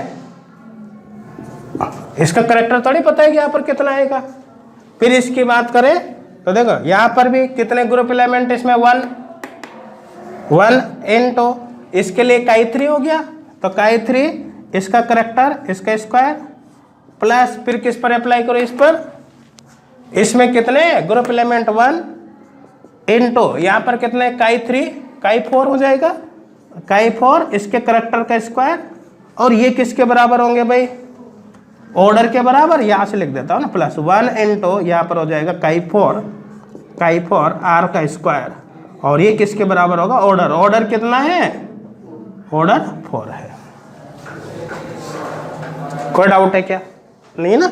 अब देखो ध्यान देना, या तो 1 इंटू 1 का स्क्वायर 1 हो गया ना, तो देखो यहां पर तो हो गया 1 इंटू 1 का स्क्वायर 1, प्लस यहां पर देखो 1 से मल्टीप्लाई करोगे तो यही रहेगा, तो यहां पर हो जाएगा काई 2 आर स्क्वायर, प्लस यहां पर काई 3 आर स्क्वायर, प्लस यहां पर काई 4 आर स्क्वायर, और ये होगा भाई 4, ये कितना होगा 4। अब देखो ध्यान देना, इनके स्थान पर क्या रखो कि 4 आ जाए, देखो ध्यान देना, आप समझना, यहां पर या तो 1 पहले से फिक्स है, इसका मतलब सीधा सीधा इन 3 का यहां पर बचेगा, इन 3 का बचेगा, तो यहां पर देखो यहां पर 1 तो है ही से, ठीक है ना, इन तीनों की जगह पर अपन को 3 लाना है कुल मिलाकर, ये नहीं समझ में आ गया ना, क्योंकि तीनों का सम क्या होगा 3। अब देखो यहां पर जैसे मैंने 1 रख दिया, 1 का स्क्वायर 1, 1 का स्क्वायर 1, 1 का स्क्वायर 1, तो 4 आ रहा है, नहीं आ रहा, टोटल हो गया ना भाई, 1 तो यहां पर है ना, 1 प्लस 1 का स्क्वायर प्लस 1 का स्क्वायर प्लस 1 का स्क्वायर 4 आ रहा है, नहीं आ रहा, आ रहा है। अब देखो ध्यान देना, यहां पर स्क्वायर काम में ले रहे हो, अब तो माइनस में भी तो हो सकता है, जैसे -1 का स्क्वायर करोगे तब भी तो वही होगा भाई, यहां पर जैसे यूं कर दिया आपने 1 प्लस -1 का स्क्वायर प्लस -1 का स्क्वायर प्लस -1 का स्क्वायर, तब भी तो 4 आएगा। लेकिन ये तो फिक्स हो गया क्या आएगा, 100% 1, अब वो चाहे प्लस होगा चाहे माइनस होगा। अच्छा यहां पर आप सोचे कि 2 रख सकते हो क्या, नहीं, क्योंकि एक भी 2 रखते तो 2 का स्क्वायर 4 हो गया, तो बाकी जगह 0 और यहाँ पर 1 तब भी 5 होगा भाई। अगर आप बाकी जगह पर 0 रख दोगे, ये एक जगह तो 2 रख दिया और बाकी जगह पर 0 रख दोगे, तब भी आप 2 का स्क्वायर 4 प्लस 1 5 हो गया, कुल मिला के फिर 4 नहीं आने वाला, इसका मतलब फिक्स हो गया। ये रूल आपको बता रहा है कि 100% जो भी करैक्टर आएगा वो या तो +1 होगा या फिर -1 होगा। साइन डिसाइड नहीं कर रहा है, लेकिन इतना डिसाइड कर रहा है कि +1 या फिर -1 होगा। कर रहा है नहीं कर रहा, डिसाइड कर रहा है ना। तो देखो इस रूल से अपन को क्या पता चला, सो करैक्टर्स आई, अब आई तो लिख दो सीधा ही, इक्वल क्या होगा +-1, क्योंकि इसने केवल ये बताया है कि जो करैक्टर होंगे ना यहाँ पर वो या तो +1 होगा या -1 होगा, ये नहीं बता रहा है कि +1 होगा या -1 होगा। ये समझ में है ना, कोई डाउट है क्या? नहीं ना, ये डिसाइड करते अपन इसको, हो गया। अब देखो भाई बाकी जगह पर भी तो सेम ही तो है, यहाँ चेंज थोड़ी हो रहा है, आगे नहीं हो रहा है ना भाई। अगर मान लो आप इसको इस पर अप्लाई करते तब भी सेम ही कॉन्सेप्ट बनता, क्योंकि यहाँ तो बनी है, यहाँ पर भी सेम ही बनता, इसलिए बाकी पर अप्लाई करने की आवश्यकता नहीं, ठीक है ना। अब ये तो हो गया फॉर पर्टिकुलर इररेड्यूसिबल रिप्रेजेंटेशन, जैसे इसकी बात करें। अब अपन 2 इररेड्यूसिबल रिप्रेजेंटेशन की बात कर ले, ठीक है ना। तो देखो ये लिख रखा है क्या, ये लिख रखा है, देखो 2 इररेड्यूसिबल रिप्रेजेंटेशन की बात करते हैं अपन। देखो फॉर, अब 2 इररेड्यूसिबल रिप्रेजेंटेशन पर जब अप्लाई करोगे ना आप, 100% आपको एक तो यही लेना है फर्स्ट। क्यों? क्योंकि इसके डाटा आपको पहले से ही पता है। इसके साथ अब आपकी मर्जी पड़े जो ले लो। अभी अपन ने सॉल्व किसके लिए किया था? इसके लिए किया ना, तो इसके साथ इसको लो आप। समझ में आ रहा है? तो मैं नेक्स्ट रूल अप्लाई करूंगा इन दोनों के लिए। तो for irreducible representation first and second, इस पर अप्लाई करते हैं।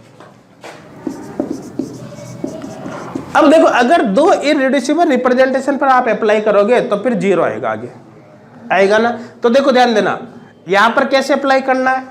देख, group element into 1 into 1, group element into 1 into इसका character, group element into 1 into इसका character, group element into 1 into इसका करेक्टर, और इन सबको सम करने पर क्या आएगा? 0 आएगा। करके देखिए अब, चलो देखते हैं। यहाँ पर इन दोनों पर अप्लाई करो। इसमें ग्रुप एलिमेंट कितने हैं? 1 इंटू इसका करेक्टर 1, इसका करेक्टर 1, तो यहाँ तो 1 इंटू 1 इंटू 1 ही हो गया, प्लस हो गया। इसकी बात करें, ग्रुप एलिमेंट 1 इंटू 1 इंटू इसका करेक्टर, इसका पता नहीं है अभी करेक्टर, तो देखो ग्रुप एलिमेंट 1 इंटू 1 इंटू इसका करेक्टर यहां पर मैं कर देता हूं। देखो इंटू काई टू आर, देखो काई टू आर स्क्वायर, ये समझ में आ गया। ये फर्स्ट हो गया, सेकंड हो गया ना। फिर इसकी बात कर ले, तो देखो यहाँ पर क्या 1 इंटू 1 इंटू इसका करेक्टर, इसका काई 3 कर दो, तो देखो यहाँ पर हो जाएगा क्या? हाँ, स्क्वायर कर दिया ना ये।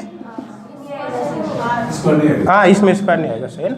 ये हो गया। अब देखो यहाँ पर 1 इंटू 1 इंटू इसका करेक्टर आएगा, तो देखो यहाँ पर हो जाएगा काई 3 आर। समझ में आ रहा है? फिर प्लस ये और बचा, तो 1 इंटू 1 इंटू इसका करेक्टर का स्क्वायर, तो 1 इंटू 1 इंटू इसके करेक्टर का स्क्वायर, ये आर, ये कितना होगा भाई?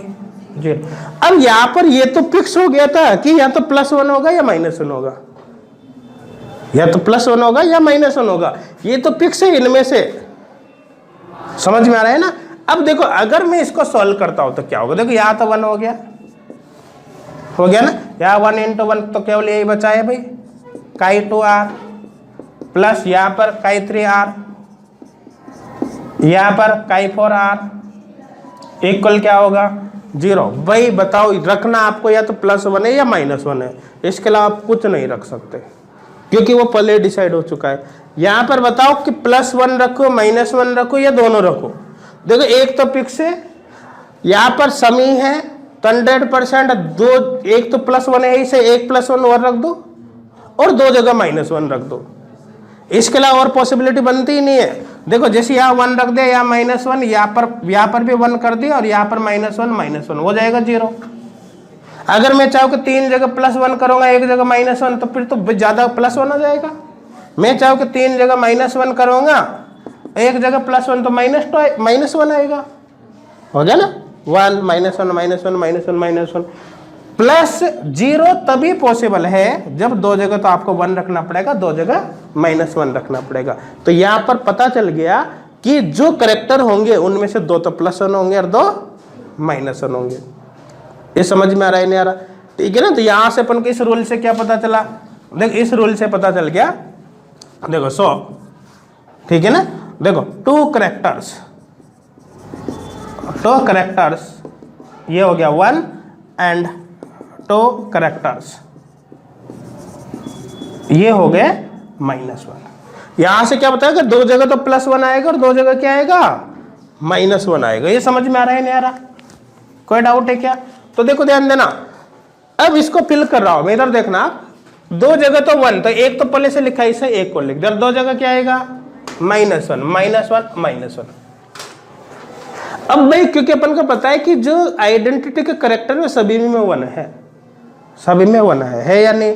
इसका मतलब कि इनके लिए भी अगर मैं ट्रीट करता तो आता तो यही, दो जगह +1, दो जगह -1। इसके अलावा और संभावना बनती क्या यहाँ पर? और पॉसिबिलिटी नहीं है ना?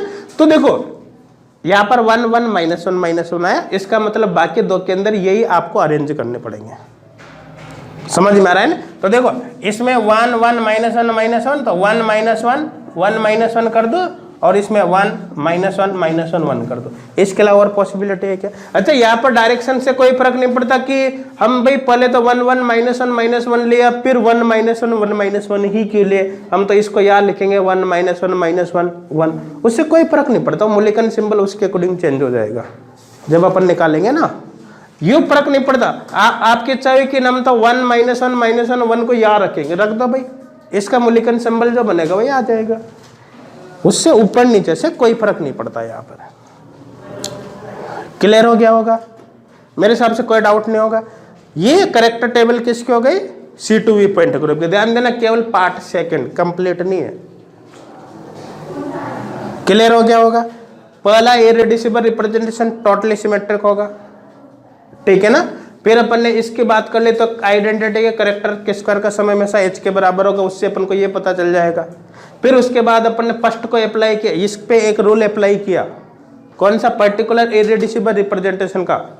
तो अपन ने क्या किया, देखो, किसी आइडेंटिटी इस ग्रुप एलिमेंट इनटू 1 का स्क्वायर, ग्रुप एलिमेंट इसके करेक्टर के स्क्वायर, ग्रुप एलिमेंट इनके करेक्टर के स्क्वायर, ग्रुप एलिमेंट इनके करेक्टर के स्क्वायर। ये करने पर क्या आएगा? h के बराबर। यहां से अपन को पता चला है कि या तो +1 होगा या -1 होगा। फिर अपन ने 2 इरेड्यूसिबल रिप्रेजेंटेशन पर अप्लाई किया, 2 पर अप्लाई किया तो क्या हुआ? देखो, group element into character plus group element into character, group element into character, group element into character. ये करने पर क्या आएगा? 0। यहां से अपन को पता चला है कि 2 वैल्यू तो प्लस की होगी और 2 माइनस की होगी। ये इसकी करेक्टर टेबल हो गई। अब रूल कैसे अप्लाई करना है वो कुछ आइडिया आपको लग गया होगा, समझ में आ रहा है। अब ये काम करना है अपन को किसके लिए? C3V पॉइंट ग्रुप, इसकी करेक्टर टेबल अपन को बनानी है। चलो पहले इसको नोट करो, फिर इसके करेक्टर टेबल बनाओ। देखो, यहां तक कोई डाउट तो नहीं ना?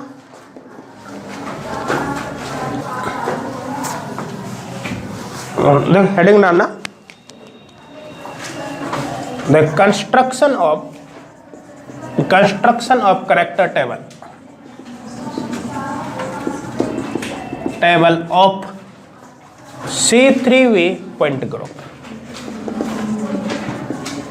अब C3V पॉइंट ग्रुप के करेक्टर टेबल हमें बनानी है, ठीक है ना। तो देखो, ध्यान देना, C3V पॉइंट ग्रुप, इसके अंदर ग्रुप एलिमेंट कौन कौन से? ग्रुप एलिमेंट देख कौन कौन से? Identity C31, C32, sigma V dash, sigma V double dash, sigma V triple dash, है या नहीं? अब बात करें, देखो इसके लिए ऑर्डर क्या है? 2n, देखो 2 × 3 = 6। देखो इसके लिए क्लासेज की बात करें, क्लासेज 3 है। देखो कौन कौन सी? फर्स्ट क्लास में केवल आइडेंटिटी सेपरेट क्लास ही बनाती है। सेकंड क्लास, देखो दोनों एक ही क्लास में क्लासेज अपन ने निकाल रखी है, पता है। देखो इसका मतलब यहाँ पर C31 C32 ये एक क्लास में, इसको मिलाकर लिखूंगा मैं 2C3। तो 2C3 में एक क्या है? एक तो C31 आएगा, दूसरा C32 आएगा। देखो थर्ड क्लास में तीनों प्लेन है। देखो बताए रखा है, अगर सारे प्लेन आइडेंटिकल है, जो भी प्लेन आइडेंटिकल है एक ही क्लास में जाते हैं हमेशा, तो ये आइडेंटिकल प्लेन है। तो sigma V dash, sigma V double dash, sigma V triple dash, मतलब इसको लिखेंगे 3 सिग्मा V। ये हो गया, कोई डाउट है क्या यहाँ तक? नहीं ना। अब हमें करेक्टर टेबल इसकी बनानी है, तो देखो ध्यान देना, ये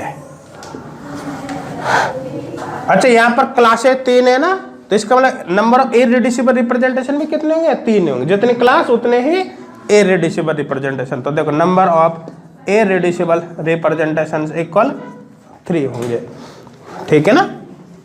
देखो अब इसकी कैरेक्टर टेबल बनानी है भाई। ये हो गया C3V।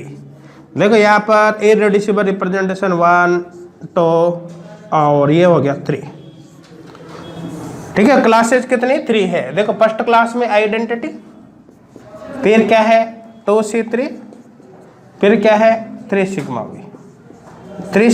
V, ये होगा। देखो ये भी फिक्स है कि एक जो इरेड्यूसिबल रिप्रेजेंटेशन होगा तो टोटली सिमेट्रिक होगा, मतलब यहाँ तो 1 1 1 ही आना है। इसमें तो कुछ सोचना ही नहीं। अब देखो सबसे पहले यहां से डिसाइड करते हैं आइडेंटिटी के करेक्टर के स्क्वायर का सम कितना होता है, ऑर्डर के बराबर होता है। तो देखो ध्यान देना, सबसे पहले आइडेंटिटी के करेक्टर के स्क्वायर का सम, तो देखो यहाँ तो 1 ही है, 1 का स्क्वायर प्लस यहाँ पर, इसका टेबल कंप्लीट कर देता हूं। देखो यहाँ पर अपन को पता है कि यहाँ पर ले लेते हैं अपन काई 2, ये तो काई 1 के स्थान पर हो गया, ये काई 2e काई स्क्वायर प्लस यहाँ पर काई 3e काई स्क्वायर इक्वल कितना होगा, ऑर्डर कितना है 6। देखो भाई यहाँ पर अपन को 6 लाना है, 6 लाना है तो ये लिख दो इसको। देखो काई 2, चलो डायरेक्ट देख लो आप, यहाँ पर 6 कब आएगा, ये तो 1 का स्क्वायर तो 1 ही है, 1 प्लस काई 2 ए का स्क्वायर प्लस काई 3 ए का स्क्वायर इक्वल 6। देखो ध्यान देना, अगर मैं यहाँ पर 1 ही रखता हूं, ध्यान देना लोवेस्ट वैल्यू रखने की कोशिश करना, लोवेस्ट 0 से ही शुरू कर दो। जैसे मान लो यहाँ पर, अच्छा माइनस का सिग्निफिकेंस अभी है ही नहीं, दूसरी बात क्यों आइडेंटिटी तो कभी नेगेटिव होती ही नहीं, अच्छा 0 भी नहीं होती, कम से कम 1 रखना पड़ेगा। यहाँ पर अपन ने क्या 1 का स्क्वायर, यहाँ पर क्या 1 का स्क्वायर, तो 1 का स्क्वायर 1, 1 का स्क्वायर 1, पहले से 1 है, टोटल 3, यहाँ तो नहीं बैठ रहा, एक जगह 2 करके देख लो, तो देखो 1 का स्क्वायर 2 का स्क्वायर, तो ये तो हो गया 1, 1 का स्क्वायर 1, फिर 2 का स्क्वायर 4, तो देखो 1 प्लस 4 इक्वल 6, बैठ गया ना। इसका मतलब क्या होगा कि यहाँ पर मैं कर देता हूँ इसके स्थान पर, देखो यहाँ पर कर देता हूँ 1 का स्क्वायर, यहाँ पर कर देता हूँ 2 का स्क्वायर, तो अपने आप ही 6 आ जाएगा। इसका मतलब क्या हुआ कि यहाँ पर जो एक करेक्टर होगा आइडेंटिटी का वो तो 1 डायमेंशनल होगा, और दूसरा करेक्टर क्या होगा 2 डायमेंशनल होगा। समझ में आ रहा है ना, तो यहाँ पर ये फिक्स हो गया कि एक करेक्टर तो 1 डायमेंशनल और दूसरा 2 डायमेंशनल, तो यहाँ से भाई 1 आ जाएगा, यहाँ से भाई 2 आ जाएगा। तो ये और ये कौन सा, ये 1 है ही सही, तो देखो यहाँ पर ये हो गया काई 1e इक्वल तो हो गया 1, ये 1D irreducible representation, 1D irreducible representation. देखो ये हो गया काई 2e इक्वल भी 1 ही आना है, ये हो गया। देखो यहाँ स्क्वायर का नहीं लिख रहा, कंफ्यूज हो जाओगे, ऐसे लिख देता हूँ। देखो यहाँ पर ये भी 1D इररिड्यूसिबल रिप्रेजेंटेशन, फिर देखो यहाँ पर देखो आप काई 3e, यहाँ पर कितना आ रहा है 2, ए के स्थान पे 2 है ना, तो ये हो गया 2D इररिड्यूसिबल रिप्रेजेंटेशन। इसका मतलब ये फिक्स हो गया 1 1 2। कोई डाउट है क्या तक? नहीं है ना। अब देखो बाकी जगह पर आपको यहाँ पर भरना है। अच्छा C2V पॉइंट ग्रुप का जब देखा था ना, तो वहां तो सभी में 1 1 था, इसलिए एक पर अप्लाई करते अपन को पता लग गया था, लेकिन यहाँ पर सभी में थोड़ी सेम है। यहाँ पर देखो इसमें 1 है, इसमें 2 है। अच्छा तो यहाँ पर तो मैं डायरेक्ट ही देखो वैल्यू रख देता हूँ, जैसे यहाँ पर मैंने रख दिया P, यहाँ पर Q मान लेता हूँ, यहाँ पर R मान लेता हूँ और यहाँ पर S मान लेता हूँ। मान लिया कि यहाँ पर P आएगा, यहाँ पर Q आएगा, यहाँ पर R आएगा, यहाँ पर S आएगा।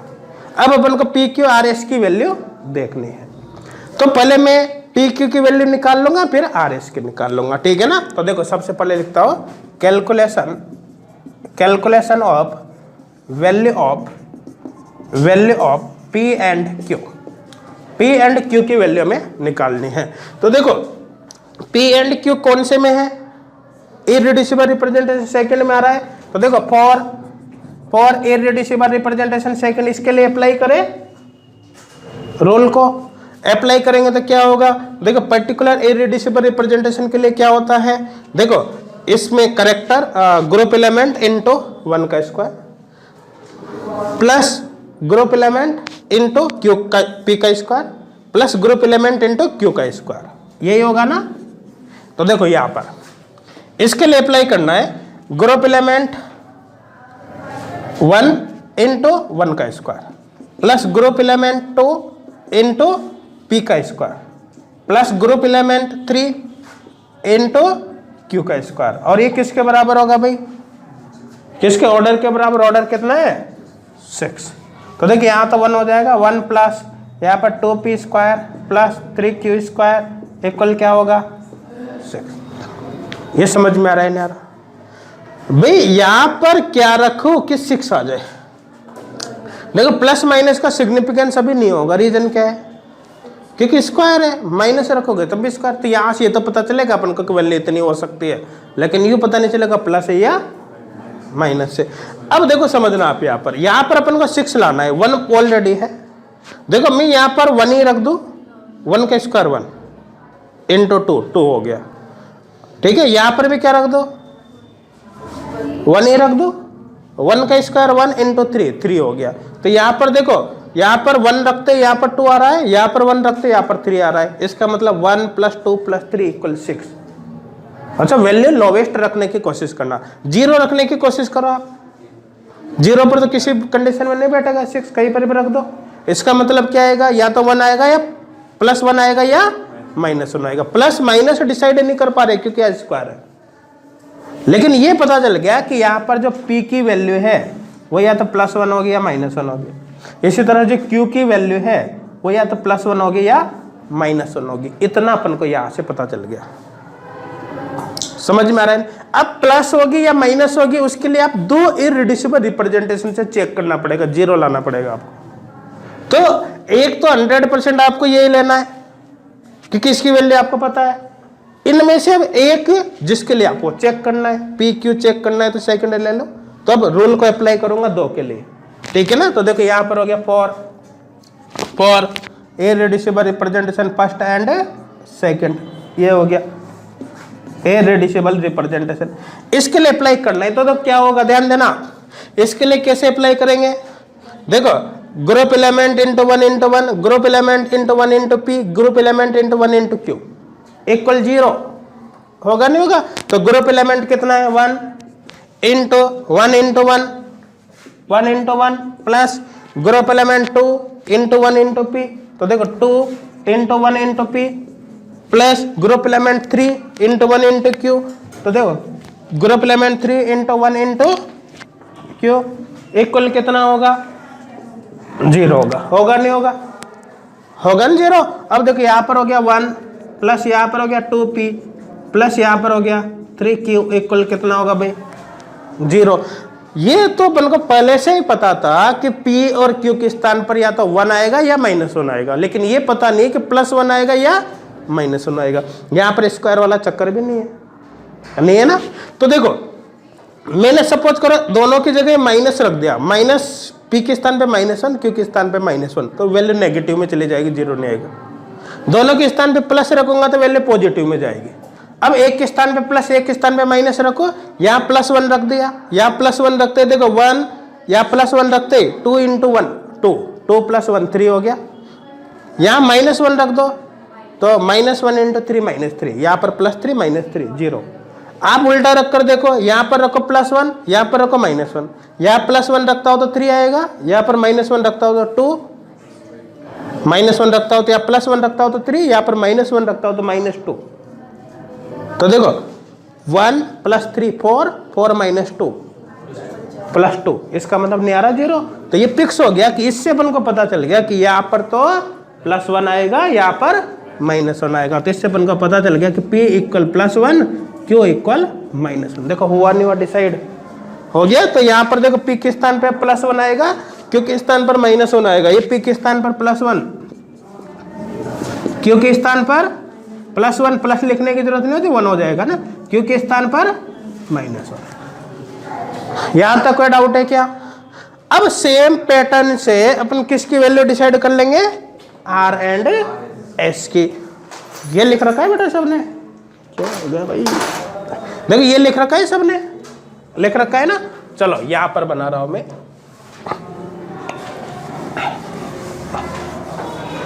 यहां तक तो कोई डाउट नहीं ना किसी को।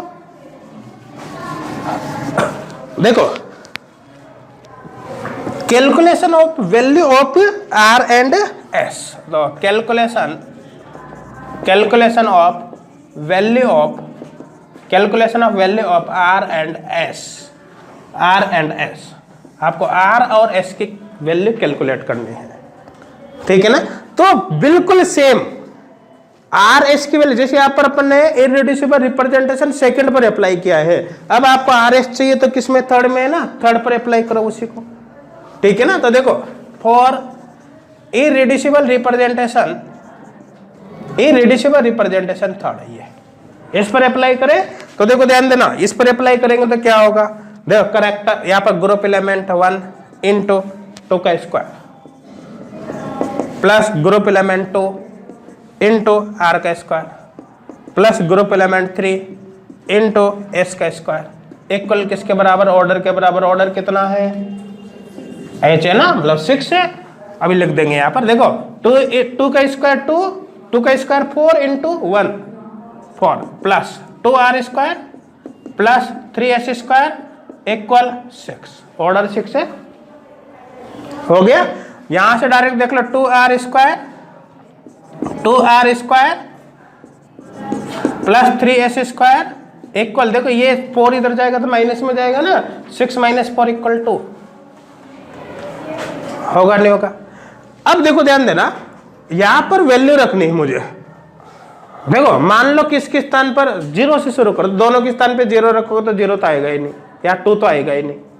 एक के स्थान पे 0, एक के स्थान पे 1 रखो, चलो इसके स्थान पे 0 रखो, इसके स्थान पर 0 रखूंगा तो क्या होगा, 0 के स्क्वायर 0 0 इंटू 2 0, और इसके स्क्वायर इसके स्थान पर 1 रख दो, इसके स्थान पर 1 रखूंगा तो 1 का स्क्वायर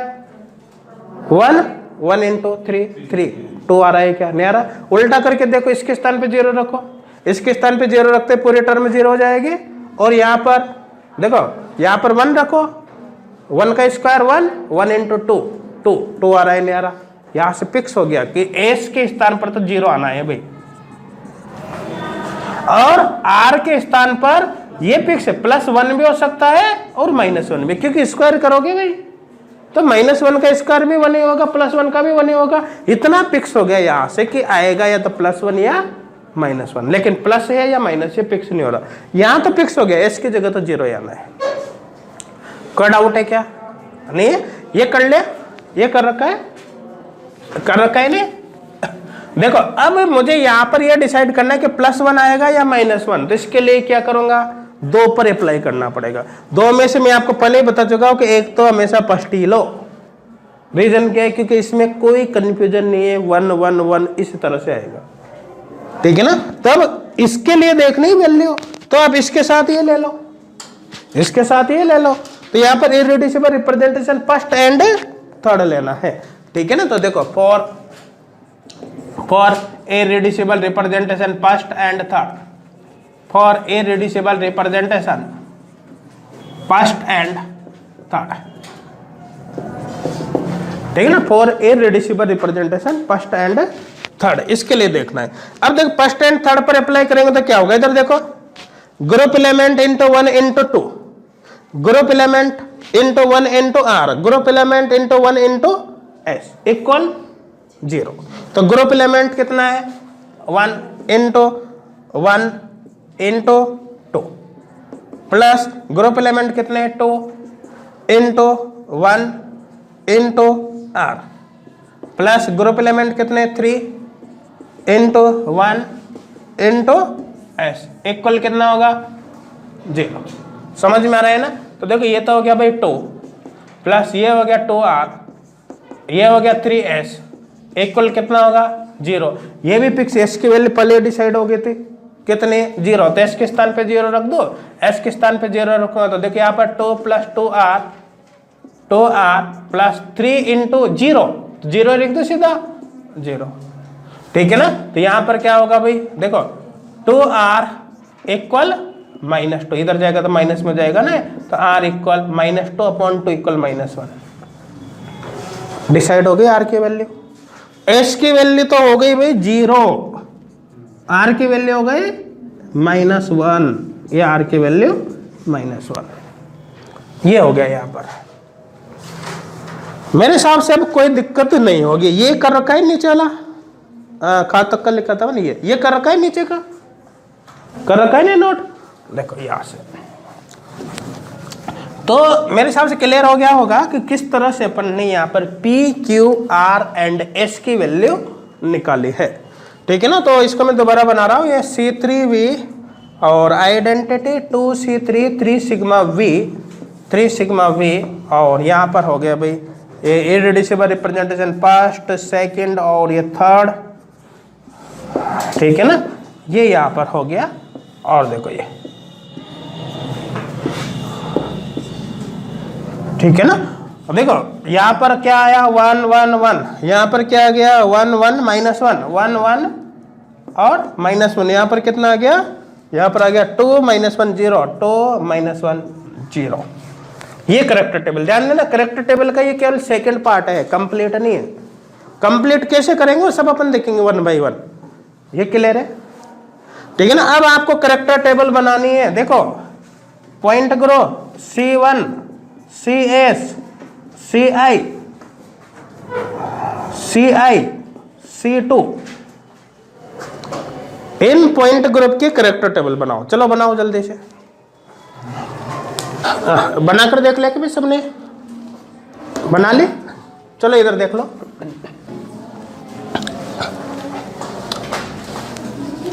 हाँ इधर देखो सभी, देखो ये पॉइंट ग्रुप है C1 CS CI and C2, इनकी करेक्टर टेबल अपन को बनानी है। देखो सबसे पहले C1 पॉइंट ग्रुप ले ले, देखो C1 पॉइंट ग्रुप, इसकी करेक्टर टेबल अपन को बनानी है C1 पॉइंट ग्रुप की। देखो सबसे पहले तो देखो किसके अंदर ग्रुप एलिमेंट कौन से है, ग्रुप एलिमेंट कौन से है, केवल E, ये ग्रुप एलिमेंट हो गया। देखो ग्रुप एलिमेंट एक ही है, ठीक है ना, तो ऑर्डर क्या है, ऑर्डर भी 1 ही होगा। तो ग्रुप एलिमेंट जितने होते हैं वही तो ऑर्डर है या नहीं है। तो क्लासेज कितनी होगी, ये भी 1 होगा, क्योंकि इसके अलावा और क्योंकि ग्रुप एलिमेंट से ऑर्डर से ज्यादा तो क्लासेज हो ही नहीं सकती, ठीक है ना। अब देखो एक ही क्लास है तो उसके अंदर क्या आएगा, आइडेंटिटी, ठीक है ना। अब करेक्टर टेबल बनाए तो देखो यहाँ पर ये C1 पॉइंट ग्रुप ये हो गया। देखो क्लासेज एक ही है तो जितने क्लास बनेंगे उतने इररेड्यूसिबल रिप्रेजेंटेशन, ये एक इररेड्यूसिबल रिप्रेजेंटेशन बना और इसका करेक्टर 1 ये बन गई, छोटी सी करेक्टर टेबल है ना ठीक है ना। अब देखो नेक्स्ट कौन सा है, ठीक है ना, इसकी करेक्टर टेबल यही है, रीजन समझ में आ गया ना, क्लियर है। देखो नेक्स्ट कौन सा है, CS, देखो CS point group, CS point group, इसकी करेक्टर टेबल बनानी। देखो सबसे पहले ग्रुप एलिमेंट देखे कौन से है, देखो आइडेंटिटी तो होगी सही, और साथ में देखो CS कब आता है, जब प्लेन ऑफ सिमेट्री आइडेंटिटी के साथ, तो यहाँ पर क्या आएगा, सिग्मा। तो E और सिग्मा यही है ना। अब यहाँ पर ये हो गया, देखो ग्रुप एलिमेंट 2 है, जितने ग्रुप एलिमेंट है वो ऑर्डर है कितना, 2। अब देखो ये दोनों अलग अलग है ना, आइडेंटिटी की सेपरेट क्लास बनती तो प्लेन भी अलग क्लास में जाएगा, तो क्लास के इक्वल 2 हो गया। कौन कौन सी, फर्स्ट क्लास के अंदर आइडेंटिटी और सेकंड क्लास में सिग्मा चला गया, समझ में आ रहा है ना। तो क्लासेज भी 2 हो गई। अब देखो ध्यान देना, इसके लिए करेक्टर टेबल बनानी है तो देखो ये CS पॉइंट ग्रुप, क्लासेज ये है E सिग्मा, जितनी क्लासेज होते हैं उतने इररेड्यूसिबल रिप्रेजेंटेशन बनते हैं, तो 2 बनेगा ना। देखो ये इररेड्यूसिबल रिप्रेजेंटेशन फर्स्ट और ये सेकंड हो गया, ठीक है, ये यहाँ पर। अब देखो फर्स्ट इररेड्यूसिबल रिप्रेजेंटेशन में सोचना नहीं है, 1 1 ही आएगा, ये आएगा ना। अब देखो सबसे पहले देखो आइडेंटिटी के स्क्वायर का सम कितना होगा, ऑर्डर के बराबर, तो आइडेंटिटी के स्क्वायर करोगे आप तो ये 1 स्क्वायर प्लस, फिर यहाँ पर देखो करेक्टर काई E इसका स्क्वायर इक्वल, ऑर्डर कितना है, 2 है ना। तो यहाँ पर देखो ये तो 1 हो ही गया, प्लस यहाँ पर काई 2E स्क्वायर इक्वल 2, तो इसके स्थान पर कितना आएगा भैया, काई 2E। देखो यहाँ पर मैं 1 रख सकता हूँ, तो देखो यहाँ पर हो गया 1 प्लस काई, यहाँ पर लिख देता हूँ 1 का स्क्वायर इक्वल 2, इसका मतलब यहाँ पर क्या आएगा, काई 2E इक्वल 2। तो एक करेक्टर तो इसका 1 है ही सही, और दूसरा भी क्या आएगा, 2 थोड़ी 1 होगा ना, यहाँ तो 1, दूसरा भी क्या आएगा 1। इसका मतलब क्या हुआ कि यहाँ पर देखो नेक्स्ट 1 आएगा।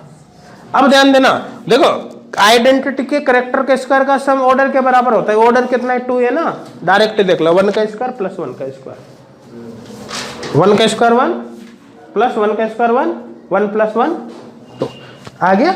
यहाँ पर नेगेटिव या जीरो के बारे में आप सोच ही नहीं सकते, नेगेटिव या जीरो कभी भी नहीं होता। अब बचा अपने पास केवल ये, तो देखो ध्यान देना, इस पर अप्लाई करें अपन या डायरेक्ट देख लो, क्योंकि यहाँ तो यही तो, इसके अलावा और थोड़ी है।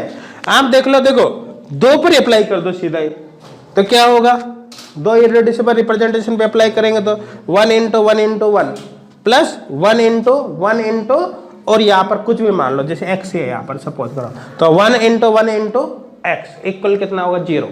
समझ में आने, तो डायरेक्ट अप्लाई करो इस पर। देखो 1 1 यहाँ पर लिख रहा हूँ for first and second irreducible representation. तो देखो यहाँ पर होगा 1 करेक्टर 1, इसमें group element 1 into 1 into 1 plus यहाँ पर भी 1 है ग्रुप एलिमेंट, फिर 1 इंटू एक्स इक्वल कितना होगा 0। तो ये हो गया 1, ये हो गया x इक्वल ये हो गया 0, तो इसका मतलब x इक्वल -1। तो यहाँ पर x की वैल्यू कितने आएगी -1 आएगी, तो डायरेक्ट लिख दो ना, चलो ये x इक्वल -1। तो यहाँ पर इसकी जो करेक्टर टेबल है वो भी अपने पास ये बन गई CS, और यहाँ पर E सिग्मा, यहाँ पर हो गया इररेड्यूसिबल रिप्रेजेंटेशन फर्स्ट और सेकंड, यहाँ पर 1 1, यहाँ पर 1 -1। ये करेक्टर टेबल बन गई इसकी CS पॉइंट ग्रुप की। मेरे हिसाब से क्लियर हो गया होगा। अब अपन को देखना है जैसे CI पॉइंट ग्रुप। तो देखो नेक्स्ट है CI पॉइंट ग्रुप, इसकी करेक्टर टेबल आपको देखनी है। देखो सबसे पहले यहाँ पर ग्रुप एलिमेंट देख लेते हैं। ग्रुप एलिमेंट कौन से है, ग्रुप एलिमेंट कौन कौन से है? देखो एक तो आइडेंटिटी, दूसरी सेंटर ऑफ सिमेट्री आई, यही होगा ना इसमें ग्रुप एलिमेंट। ऑर्डर कितना होगा H equal to group element के बराबर के, दोनों अलग अलग है तो क्लास एज भी 2, एक क्लास में तो जाएगा आइडेंटिटी E और एक क्लास में जाएगा सेंटर ऑफ सिमेट्री आई। समझ में आ रहा है ना। अब इसके लिए आपको बनानी हुई करेक्टर टेबल। तो देखो करेक्टर टेबल बनाएंगे तो भाई ये हो जाएगी, देखो ये CI पॉइंट ग्रुप, एक क्लास हो गया आइडेंटिटी, एक होगी सेंटर ऑफ सिमेट्री, दो क्लास है तो इररेड्यूसिबल रिप्रेजेंटेशन 2 ही होंगे 1 और ये हो गया 2, ठीक है ना। ये इसकी करेक्टर टेबल बन जाएगी। देखो फर्स्ट इररेड्यूसिबल रिप्रेजेंटेशन 1 1, यहाँ पर आपको 2 ही लाना है। देखो ये तो सेम बन रहा है, ये तो गया 1 1, इधर भी 2 ही है, तो 100% ये सब अप्लाई करोगे तो यहाँ पर 1 ही आएगा। समझ में आ रहा है नहीं आ रहा? और आगे केवल ये सब सेम हो गया तो x की वैल्यू -1 आएगी, आगे कुछ करने की जरूरत है ही नहीं क्योंकि ये तो सेम है। अप्लाई कैसे करना है ये यहाँ पर बता रखा। समझ में आ रहा है। नेक्स्ट पॉइंट ग्रुप कौन सा था, C2 पॉइंट ग्रुप। तो देखो नेक्स्ट है C2 point group, C2 point group, इसकी करेक्टर टेबल देखनी है भाई C2 पॉइंट ग्रुप की, ठीक है ना। तो C2 पॉइंट ग्रुप के लिए देखो ग्रुप एलिमेंट कौन कौन सा है, देखो आइडेंटिटी है और C2। अब C2 अपन को पता है C21 C2 2, C2 2 का मतलब तो आइडेंटिटी हो गया, C2 2 का मतलब तो आइडेंटिटी, इसका मतलब C2 1 ही बचा, ये हो गया, ठीक है ना। तो ग्रुप एलिमेंट यहाँ पर ये हो गए। तो देखो 2 ग्रुप एलिमेंट है तो ऑर्डर भी भाई 2 हो गया, क्लास एज भी 2 हो गई, दो क्योंकि दोनों अलग अलग है ना, एक क्लास में तो आ नहीं सकते, क्लास एज 2 है तो एक में ही जाएगा एक में ही जाएगा। तो कुल मिलाकर इसके लिए भी बना देते हैं। तो देखो यहाँ पर ये C2 पॉइंट ग्रुप, एक क्लास में तो आइडेंटिटी, दूसरे में गया आपका C2 है ना, C2 लिख दो, उसका C2 1 ही होगा, ठीक है। देखो ये इररेड्यूसिबल रिप्रेजेंटेशन जितनी क्लासेज है उतने ही बनेंगे ना, तो इररेड्यूसिबल रिप्रेजेंटेशन फर्स्ट और सेकंड ये 2 बन जाएंगे। अब फर्स्ट में तो 1 1 ही आना है, देखो ये भी सेम हो गया, तो यहाँ पर 1 यहाँ -1। तीनों की करेक्टर टेबल जो यहाँ पर लिखा है ना अपन ने कौन कौन से, CS CI और C2, तीनों की करेक्टर टेबल सेम है। समझ में आ रहा है। तो अब मेरे देखो करेक्टर टेबल पहली बात तो आपसे कोई बनवाता भी नहीं है, लेकिन अपन को पता है कि क्वेश्चंस बीच में से उठते हैं, बीच में से उठते हैं कि कोई भी टर्म आपको छोड़ देता है, उससे पूछ लेता है। कोई इररेड्यूसिबल रिप्रेजेंटेशन कंप्लीट मिस कर दिया, खाली जगह छोड़ दी, है ना। सब प्रॉब्लम शीट में दे रखे क्वेश्चन, सब करवाऊंगा मैं सॉल्व, ठीक है ना। और वो इररेड्यूसिबल रिप्रेजेंटेशन आपसे पूछ लिया जाए, ठीक है ना। डायरेक्ट जिनका क्या सबके सब एप्लीकेशंस आते हैं, आपसे डायरेक्ट ही पूछ लेता है कि 1D 2D 3D इररेड्यूसिबल रिप्रेजेंटेशन की संख्या कितनी होगी, है ना। तो यहाँ पर अपन वही तो निकाल रहे हैं करेक्टर टेबल में। जैसे इसके लिए निकाला अपन ने कितने भाई 1D इररेड्यूसिबल रिप्रेजेंटेशन कितने CS पॉइंट ग्रुप में 2 है, 1 1 आ रहा है ना। 2D कितने 0, 3D कितने 0, ये सभी कैलकुलेशन करनी इनके अकॉर्डिंग। अब क्लियर हो गया होगा, ठीक है ना। तो क्वेश्चन तो जितने भी एग्जाम के अपन सॉल्व करेंगे ठीक है ना, प्रॉब्लम सेट के सारे क्वेश्चन करेंगे। अभी मेरे हिसाब से करेक्टर टेबल का सेकंड पार्ट कैसे कंप्लीट करते हैं वो हो गया होगा, समझ में आ गया होगा सबको। अब अपन देखेंगे, देखो फर्स्ट पार्ट को कैसे कंप्लीट करते हैं। फर्स्ट पार्ट जो यहाँ पर लिखा होता है, मतलब मूल्यांकन सिंबल, ठीक है ना, आप इसको नोट कर लो, फिर देखते हैं अपन मूल्यांकन सिंबल आप कैसे लिखोगे, है ना, करो नोट।